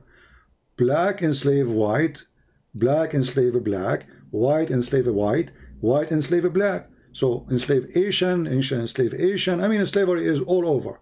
However, the Bible, when he speaks about being obedience to your slave, is about being a decent person. Don't go and be a slave of a person and put poison for him, because you are his cook. Christianity is against evil. This is why in 1 Peter says, like, act as if you are free. Act as if you are free, and at the same time, never use your freedom as a cover-up for evil, but living as a servant of God. So when you see the word slavery, ask yourself the first question, how many slaves Jesus owned? And then you will know that Christianity, if a Christianity is sponsoring slavery, well, here we go. We have someone, the Christian belief is God, right? Yeah. Okay, so if now Jesus said to me, hey, Christian Prince, I want you to be my slave, I will say I will be happy to do so. But Jesus still did not ask us to be slaves. He washed our feet. Do you see the point? Yeah. So Jesus and he is God. Jesus and he is God. He came to come as a servant for us. But he's God. So Jesus, he washed the feet of his disciples. Why somebody, he believe in slavery, and he have people who worship him literally as God? Why he want to wash their feet? They should wash his feet. He's the master. He's the Lord. But you see here that Jesus is teaching us to be very humble and to be not only down to earth, to be the earth itself. Like, be decent. It doesn't matter what the price is. Yeah, I quoted the slavery passages that I came across in the Bible, and it was very difficult for me. Okay. And you can imagine, like, people like me, we've had and feel so terribly about when it's come to slavery. So I was not understanding very well, but I thought like whoever is speaking here is not making justice, because from my understanding of slavery is that there is no righteousness in this partnership. Somebody just literally taking you and then you are rendering a service, yeah, and this guy have no sympathy for you. He can even literally kill you anytime. He can do any bad things to you. So you are just a slave. And even your children who are born into this system, they will also be slaves. People have to undergo a terrible time. So I was people they do things, but as I said to you, like in the book, in the Bible, it says there's neither a Jew nor a Greek nor a slave nor a free, for all is one in Christ Jesus. So the Bible teaching us that all of us, we are equal, and this is in Galatians 3. All of us, we are equal. There's no black, there's no white, there's no Roman, Greek, and there's no Hebrew. There's no Asian, there's no white man, there's no African, there's nothing. All of this will disappear with Jesus. So Jesus, my friend, will destroy racism, not only slavery. If a person is a true Christian, he cannot look at you down because you are black. And if a black person is a true Christian, he cannot look at a white man down because he's white. Why? Because Jesus, God, he loved the world. He sent his only begotten son. He loved the world. So you are from Mali, I am from the Middle East. You are African, I am an Arab. But I believe Jesus, he came to me the same as he came to you. He did not come to the white. He did not come to the black. He did not come to the Asian. He came to all of us, for God, he loved the world. So my friend, according to Jesus, you are being loved and you are a child of God. And Jesus, he loves you. This is why the Bible make it so clear. For all of us, when we are baptized into Christ, we have the clothes of a Christ. So I invite you today to accept Jesus as your Lord. So you can receive the baptism, and you can be, me and you, we can be free forever from the slavery of the man and the unjust of a human being. Because in the heaven of the Lord, there's no unjust. In Islam, Allah will give you 80,000 child as slaves. Endless numbers of females as sex slaves. Even in the heaven of this garbage religion, there's a slaves. With Jesus, he and she, they will not be married. They will be the same as angels. So what Jesus meant, that when you are a Christian, you will be free like an angel. He will free you from everything, even from your needs. You do not need food. You do not need sex. You don't have a master. You don't have a slave. You do not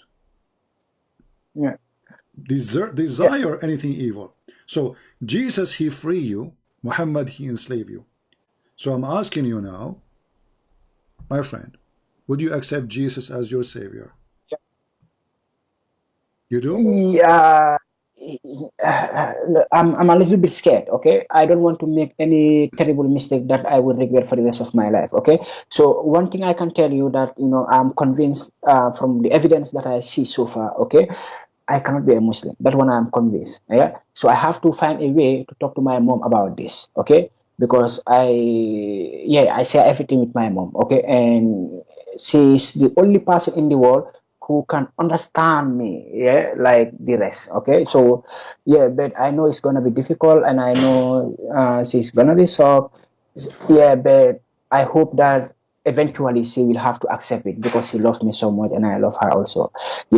And for me to just stood here and tell you, I can be a Christian today without even getting myself familiarized deeply about the Bible and Christianity and about the life of Jesus, etc. I think it will be a little bit premature. And this is nothing against you. Please. No, it's okay. For me, I invite you, I explain to you, and it's up to you to accept or not. Anyway, feel free to contact me in any time if you think you have more questions, or if you decide to accept. About this scholar, I will make sure that I establish contact. If it works, I will text you. Always, you do not need to tell me. You just tell him. You can just bring him and let him call me if he dare to call. And before I leave you, my dear brother, what is your take and understanding about when Jesus was asked in the courtroom, is he really the king of the Jews? But he was not answering as I am expecting him to answer. He was like, you yourself said. So he said, why you asking me if you know who I am? Yeah. So for me, in my own little or my not very advanced knowledge, I was expecting Jesus to say, yeah, if the accusation was correct, yes, what they accuse me is yes, I'm the king or I'm not the king. I am the king for sure, and that's why they crucified him. You see? Yeah, but he himself did not confirm that. No, he confirmed. He said, you said so. He did not say, no, I am not. He said, you said so, so you just admit that I'm the king. Okay, that's his conversation. That's his way of. Okay. Wow. See, my friend, if you say to me, let us say I claim to be a prophet, and you say to me, are you saying you're a prophet? I say to you, you just said so. So I'm saying to you, are you stupid or what? You just agreed that I am. But don't you think that's a person in the court? He don't want to be punished. He will say, no, I did not say that, because this is why he's there. Because he claimed to be the Son of God. He claimed to be the King of the Kings. So they are reading for him the crimes he did. So he should say, no, I did not. So he can save himself, right? So he did not say no. He said, no. So. My perspective is that Jesus Christ is a righteous man. He is even considered as a God. He have no errors. So I was expecting him to say, yes, I'm the King of the Jews, because at the end of the day, he said has that already. Nothing to lose. You know, Jesus did not need to say what he said a million times. The whole idea of him to be there is because he claimed to be a person who forgives sin. The Jews, they said to him, who is the one who forgives sin? You know, how you can forgive sin? Isn't it only God forgives sin? When Jesus says, before Abraham I am, he is claiming to be exist before his birth, right? Yeah. Okay, so before Abraham I am, that's mean I am not like you.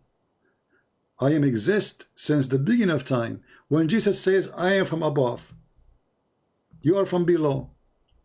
Well, what does that mean? Yeah. There is somebody from above except God?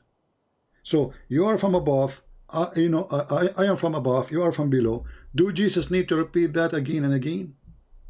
So they are taking him to court for a very simple reason. Because of all those things he said, not only one thing he said. All of them is a crime according to the rabbis, and he have to pay for it because he claimed to be God. King is not a big deal. I mean, being a king or not. And Jesus obviously is not being a king as a normal king of today. The Bible is speaking about him, the one who will come and he's a king of the kings, not a king, you know.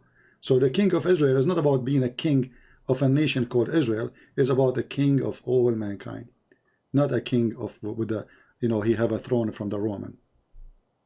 If the Caesar of the Roman, he like Jesus, he say, okay, you will become the king of Jerusalem. I will make you a king. Go ahead. But that will not make Jesus God. Right? Yeah.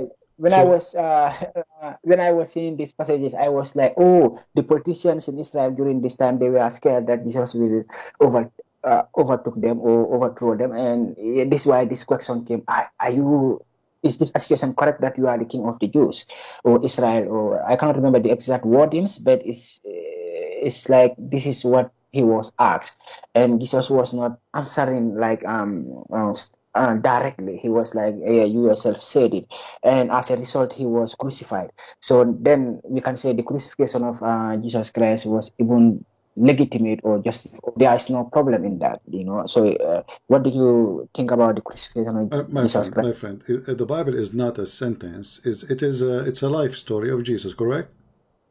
So in order to understand who is Jesus, you have to read what Jesus said, not only one sentence. So like the Jews, they said to him, should we pay tax to Caesar? Should we pay tax to Caesar? Jesus did not say pay tax or don't pay tax. He said to them, show me the coin you have in your hand, in your pocket. Do you have some coins? Show us. So the guy, the rabbi, he grabbed a coin, and he told him, okay, this picture in the coin is belong to whom? He said, to Caesar. So Jesus says, give to Caesar what is to Caesar. So here Jesus did not say pay tax. He never said pay tax to Caesar. He just told them that you are a bunch of hypocrites. You are questioning if we should pay tax, but you are using the money of the Caesar. Because the one who don't approve Caesar tax should not approve his money too. Right? Correct? Yeah, that's a good point. Yeah. Yeah. So if I don't agree this guy, he is my king, so why I'm carrying his money? Why I'm carrying a coin, have his pictures? Yeah, maybe because the coins can get you some stuff that you might otherwise not have. So it's maybe selfishness, you know. Yeah, you just want to. It's your interest that if you can use the money to get something. So even if you don't like where the money is coming from, who create the money, but you can use the money to, you know, to gain your own satisfaction in it. But this is me speculating. I don't know if this was their reason. Okay, but your point is well made. You know, if you don't agree with the king, you don't have to do anything that comes from the king. Yeah. I think this is very, very difficult. Like today in the modern world, many people, they don't agree with the politicians. They think, they are like in contravention with what is going on, the regulations. But every day they are taking the Straßenbahn, community train, going to work, coming back, so it's crazy, man. I don't know. But for me, I decided not to be a Muslim. So now it is 2 years now I'm not a Muslim.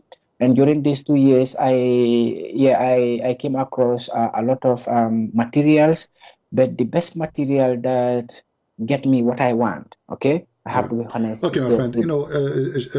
Anytime, feel free to call me, and I will be happy to take you. All right. Okay. Thank you very much, sir. Thank you very much. We have a Muslim here. He is saying he want to read for us verses from a book, and those verses he is saying. Well, here it says that you can take a slave, a male and female, and you can buy them from other nations. Here we show you how stupid you are, Abdul, the one who is posting for me this comment. The Abdul before you who called me, he says, a man, he is selling his daughter. So I was answering about a man selling his daughter. But we never said in the Old Testament there's no slavery. We are speaking about a man who was selling his daughter. So you are a certified idiot. And look how hypocrite you are. You quote for me the book chapter 25 verse number 44, 46. But why you did not quote the verses before it? The answer, because you are a mule. And you are a hypocrite. We as a Christians, we don't deny what is in our book. It is you Muslims who deny it. And remember, we are comparing what exist 3,000-4,000 years ago to the mentality of people today. Yet, even 3,000 years ago, if a master, he broke a tooth of his slave, he have to let him free.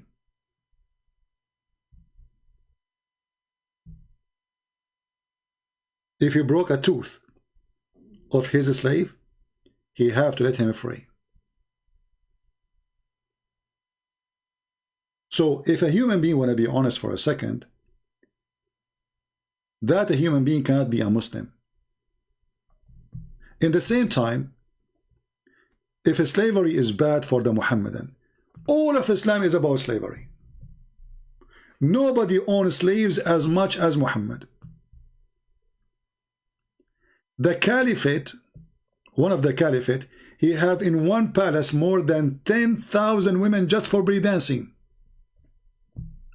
Not even for cooking, not to serve, just for belly dancing. Muhammad himself, he have tons of them all around his house. Muhammad, he received slaves as gifts.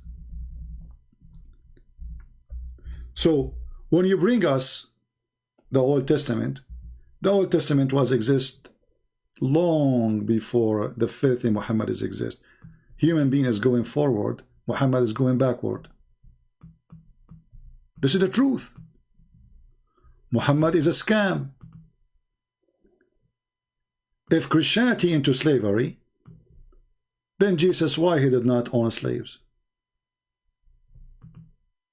What is the problem exactly? Who is holding Peter and Paul and John and all the disciples of Jesus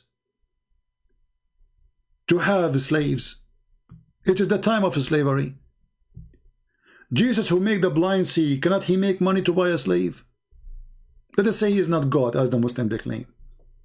Why he don't act like Muhammad? Can't he ask the 12 disciples to go and buy some sword and attack people in the street and arrest them and make them slaves?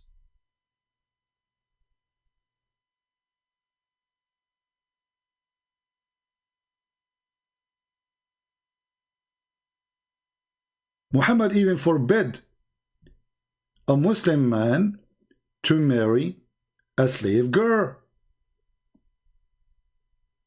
Look at the madness we see in front of us. If you go in the Quran,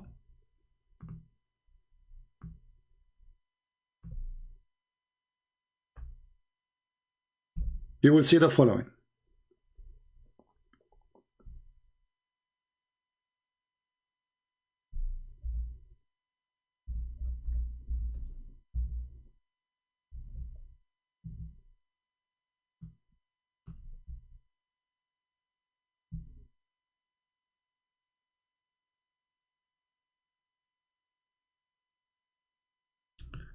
Let us see which verse.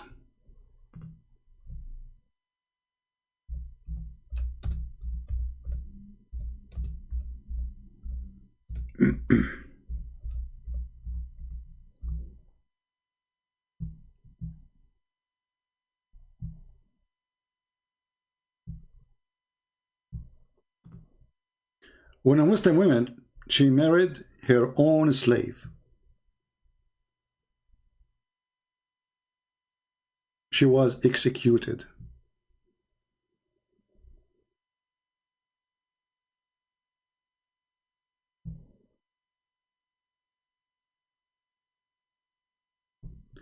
Let me try to find the story.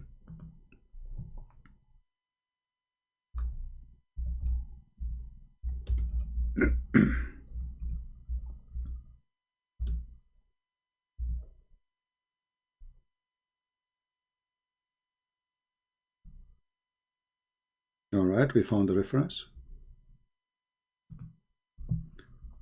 This is a very well-known Islamic terrorist website, Al-Islamu Su'alun wa Jawab. Islamic question and answer. This is fatwa number 153718. Question: is it allowed for a woman to sleep with her slave? We will find later the answer no. What about marrying the slave? No. Translate. I will use Google translation.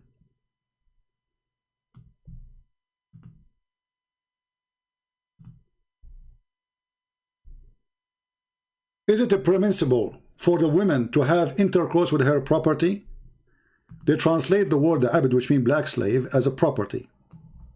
Answer: it is not. Okay. Why? Because she is a lady. Okay, we continue. Is it forbidden for a slave to marry his mistress? To marry, not to sleep, to marry. The answer: no. Okay, why a Muslim woman, she cannot marry her slave?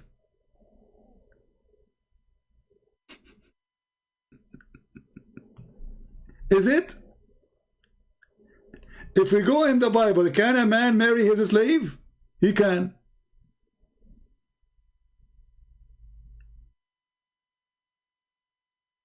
In Islam, you can have sex with a slave if she is a female, but the slave, he cannot have sex with Muslim women, and he cannot even marry her. What if a Muslim slave, he married without permission of his master? If he do that, he committed adultery.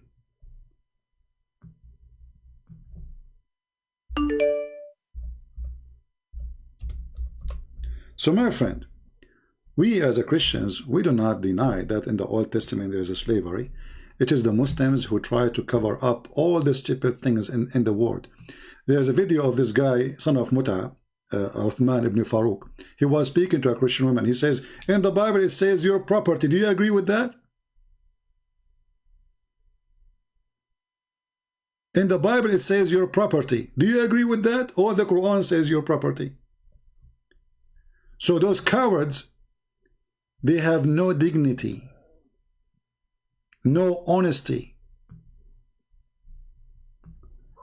And now let us see if this guy who wanna get me busted, he can speak to us.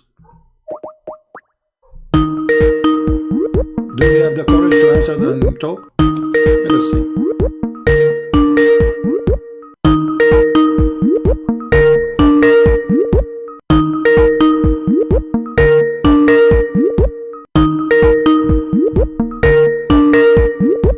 Yeah, text terrorist, you don't dare to answer.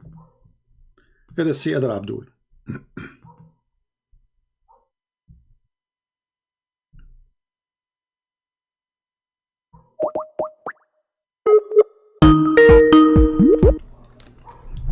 Yes, Abdul, how are you? You are a Hindu or you are a Muslim?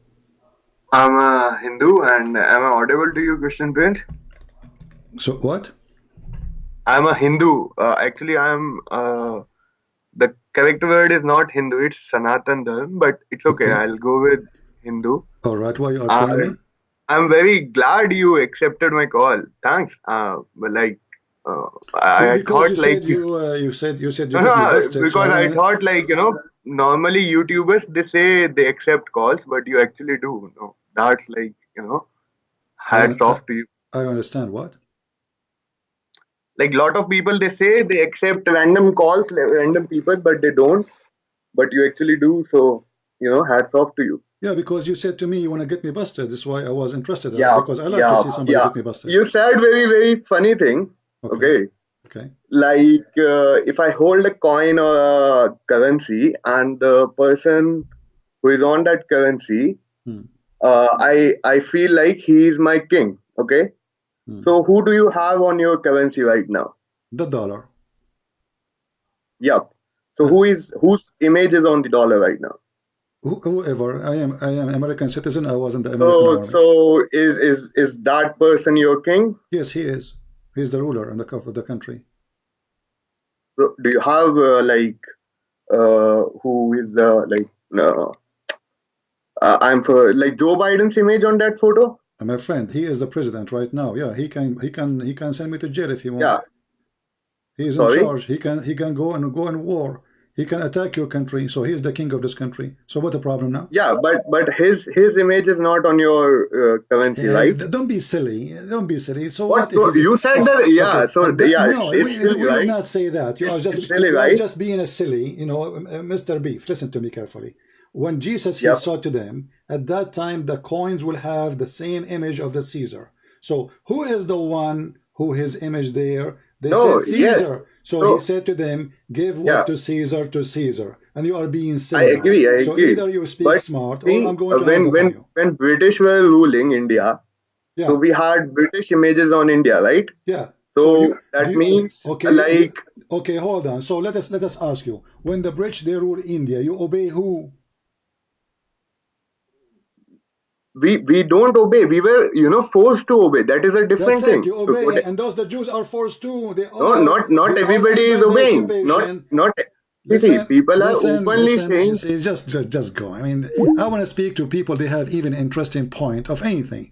Don't waste my time, stupid idiot. The Jews, they are in their occupation too, and they've been forced to. So they are being hypocrite. If you really are a revolutionary against the occupation, then don't carry the money of the occupation. Use your own money. Use money of anybody, but not the one who occupy you. So they are hypocrite. They are standing in the court, which is a Roman court, which means the rabbi, they are taking their authority from the Roman. Their position from the Roman. The soldiers who arrested Jesus, they brought him to the court, they are Roman. And yet they are hypocrite. They don't want to say that we are obeying Roman. Mr. Hindu, I appreciate you, you know, and I believe Muhammad appreciate you too. This is why he made the biggest chapter in the Quran, the cow chapter. Don't please tell me about philosophy, because obviously your philosophy is awkward like Muhammad. You know, I like to speak to smart people. But when somebody is stupid, don't waste my time. The purpose of that question is, if Jesus said, pay the tax to Caesar, then he is approving the authority of Caesar. So how he is the king of the Jews?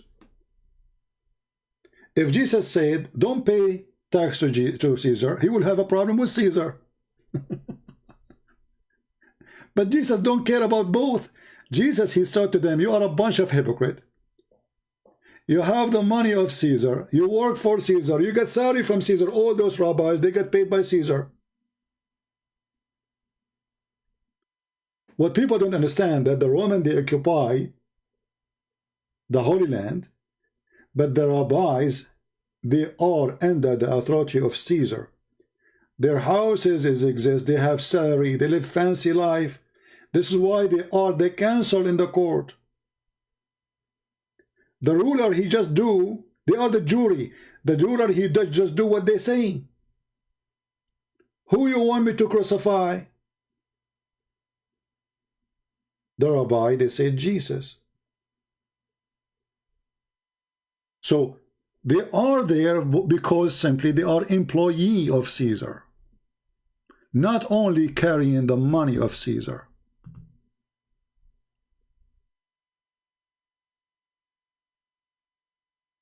You remind me of Zakir Naik. Brother and sister, today I'm going to tell you something about India. In India we like curry. And because we like curry, we are very curry people. Abdul, what's wrong with you? What kind of logic you brought to me? However, Zakir Naik, he come to us with better smart argument than yours. He said that Hindus and Muslims, they share the same concept of God. And maybe that explains why you are being stupid. Like Zakir Naik. This is Zuzu telling us about the concept of God. Accepting that candidate as God.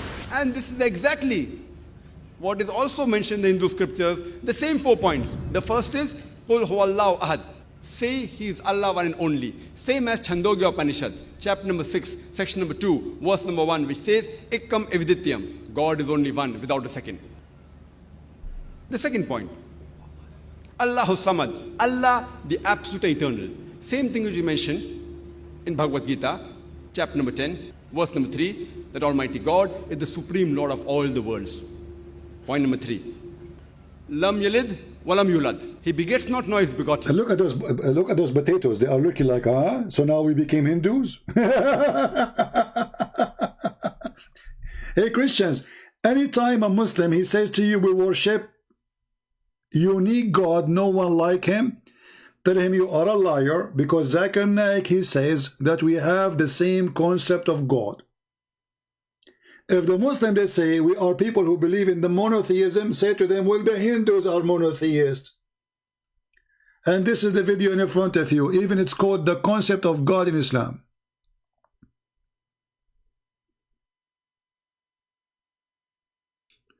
This is how desperate those potatoes are. And now the cousin of Zakir Naik, he called me, Christian Prince. You said that he said to them, throw me the coin. But what is the coin in your picture, in the picture of the daughter you have today? Do you have Joe Biden? I mean, look how silly. Don't get married, man. Don't get married. She will leave you. She will leave you even with the turtle. Even the turtle is so fast. I mean, so slow to run. But I think she is faster than you. I feel sorry for your wife. Is that how you talk to her? Do you have the picture of Joe Biden in the dollar today? Oh, because we don't have the picture of Joe Biden, that means Joe Biden is not the president. Because in order for him to be the president, we have to bear the picture of Joe Biden. Okay? You are genius, man. Don't just, please, Hindu people, Indian people, don't make this guy a prime minister. He will screw you. Look at the deep logic. That's deep. We have to admit, that's really deep. I hope your mother, she did not make many of you, many copy. I mean, make many babies is okay, but copy like you, that's horrible. Do you have the picture of Joe Biden? Thank God they don't put his picture there. Man. They will not put his picture, they will put their, you know the thing? We are created by the thing, you know? And you know the thing. You know. Even Joe Biden do not know his name. So, do you have the picture of Joe? Where those people coming to me from? I mean, God, what I did to you. Oh, God, please don't send me this idiot, please. Enough is enough. Thank you, Lord, for everything.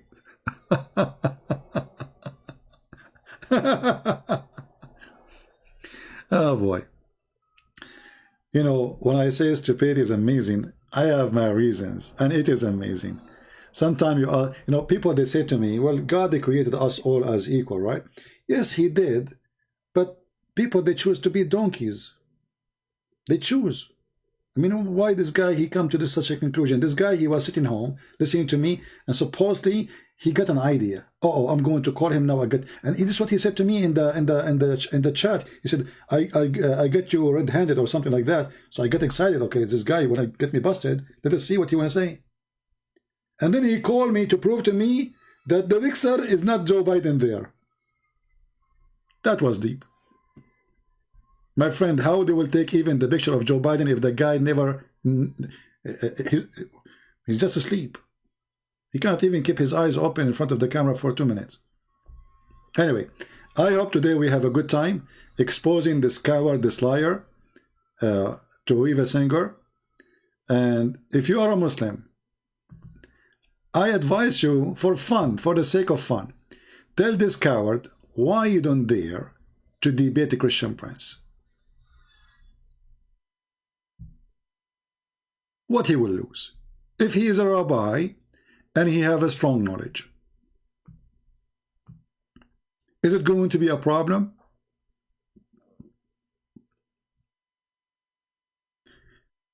And I offered him, I sent him an email, even I made a comment in his page. Would he dare ever, this potato? You are just a snake. You are not even a man.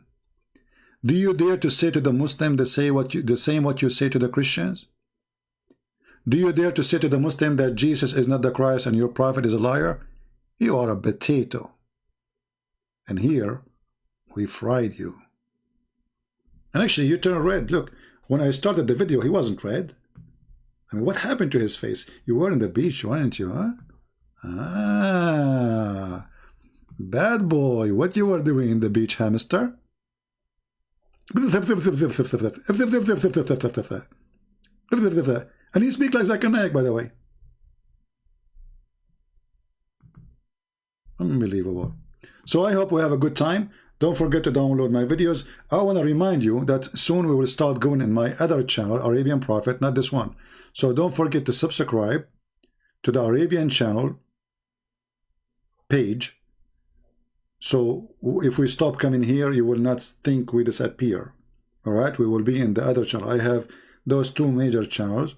This one have a small number, just 73,000, something like that. We will move to the other one because we waited for sleep for some time. This is what I do. I wait one for sleep and then I go to the other one. You know, it's just a backup channel. So soon we will be in the other channel and we will continue exposing hamsters. Yesterday we make a video about hamsters. Few of you watch it, I don't know why, which is funny and extremely good for you, for your health. Don't you want to know how Allah he warned us about hamster, that hamster was hired by Satan and he worked for Satan? Please watch it. It's just a video we made yesterday. All right? And with the hamster prophet, I mean, if Muhammad became a prophet, why hamster will not be? That is a good question, isn't it? If Muhammad, actually hamster is way more decent. We have to be honest here. Can we compare even a hamster? Have you ever heard of a hamster saying to the other hamsters, let us attack the neighbors, they have a blondie hamsters? They don't do that. Have you ever heard of a hamster saying, if you follow me, I am Mr. Hamster, you are going to get an Indus penis hamster? A hamster will not do that. Have you ever seen a hamster saying, any hamster female, she want to give herself to me so she can get close to Allah as the guy who called me and we hang up on him? That's what he said to us. Why women, they want to sleep with Muhammad? He said, because Muslim women, they are attractive for famous one. But this is Allah saying that. What famous one? And the coward, he changed his mind. Last time he called me, he says, because they want to be close to Allah. So how you can get close to Allah? By being close to his prophet penis. Have you ever heard of a hamster saying, you can be close to God by being close to the hamster penis? Even hamster don't do that. So do you have a brain of hamster? I don't think so. Hamster is smarter. God bless you.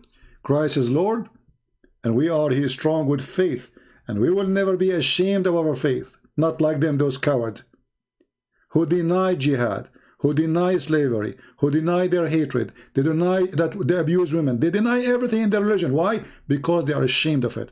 With Christ we have no shame. With Christ we have no slavery, for He never owned a slave. I don't follow a Jewish rabbi who owned a slave. I follow Jesus. He never owned one. He never ordered to own one. He never said you go and have one.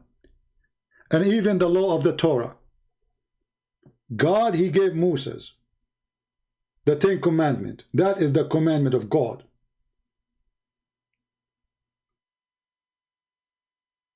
There's the law of the man and there's the law of God. The law of God, don't kill, don't lie, don't cheat, don't. That is the law of God. And the law of Jesus is in total agreement. Don't kill, don't cheat, don't lie. Wish to your neighbor what you wish to yourself.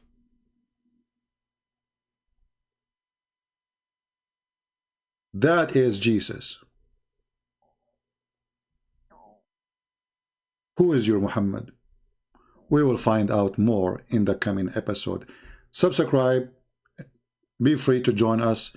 You can join us in Patreon if you like, so you can be updated about where we will be in the coming broadcast.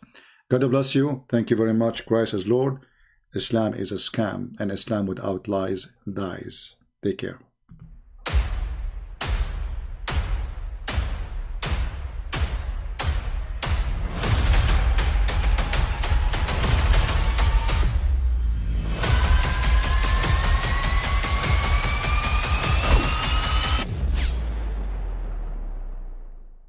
I mean, again, he doesn't know who Gabriel is, right? Because he didn't come from an Abrahamic faith. The people of Mecca were pagan. Quran is mentioned. If this book was from other than God, they would have found in it many contradictions. If a book is without contradictions, that has no bearing on whether it comes from God or not. I've had phone books that are inerrant, but I certainly don't think God gave them. That we believe without understanding. The brother asked a very important question, that most of the scholars say that listening to music, watching movies, and most of the television programs, they're haram. So how can we have fun? Let me tell you, brother, at the outset, that having fun is permitted in Islam as long as the fun is halal fun.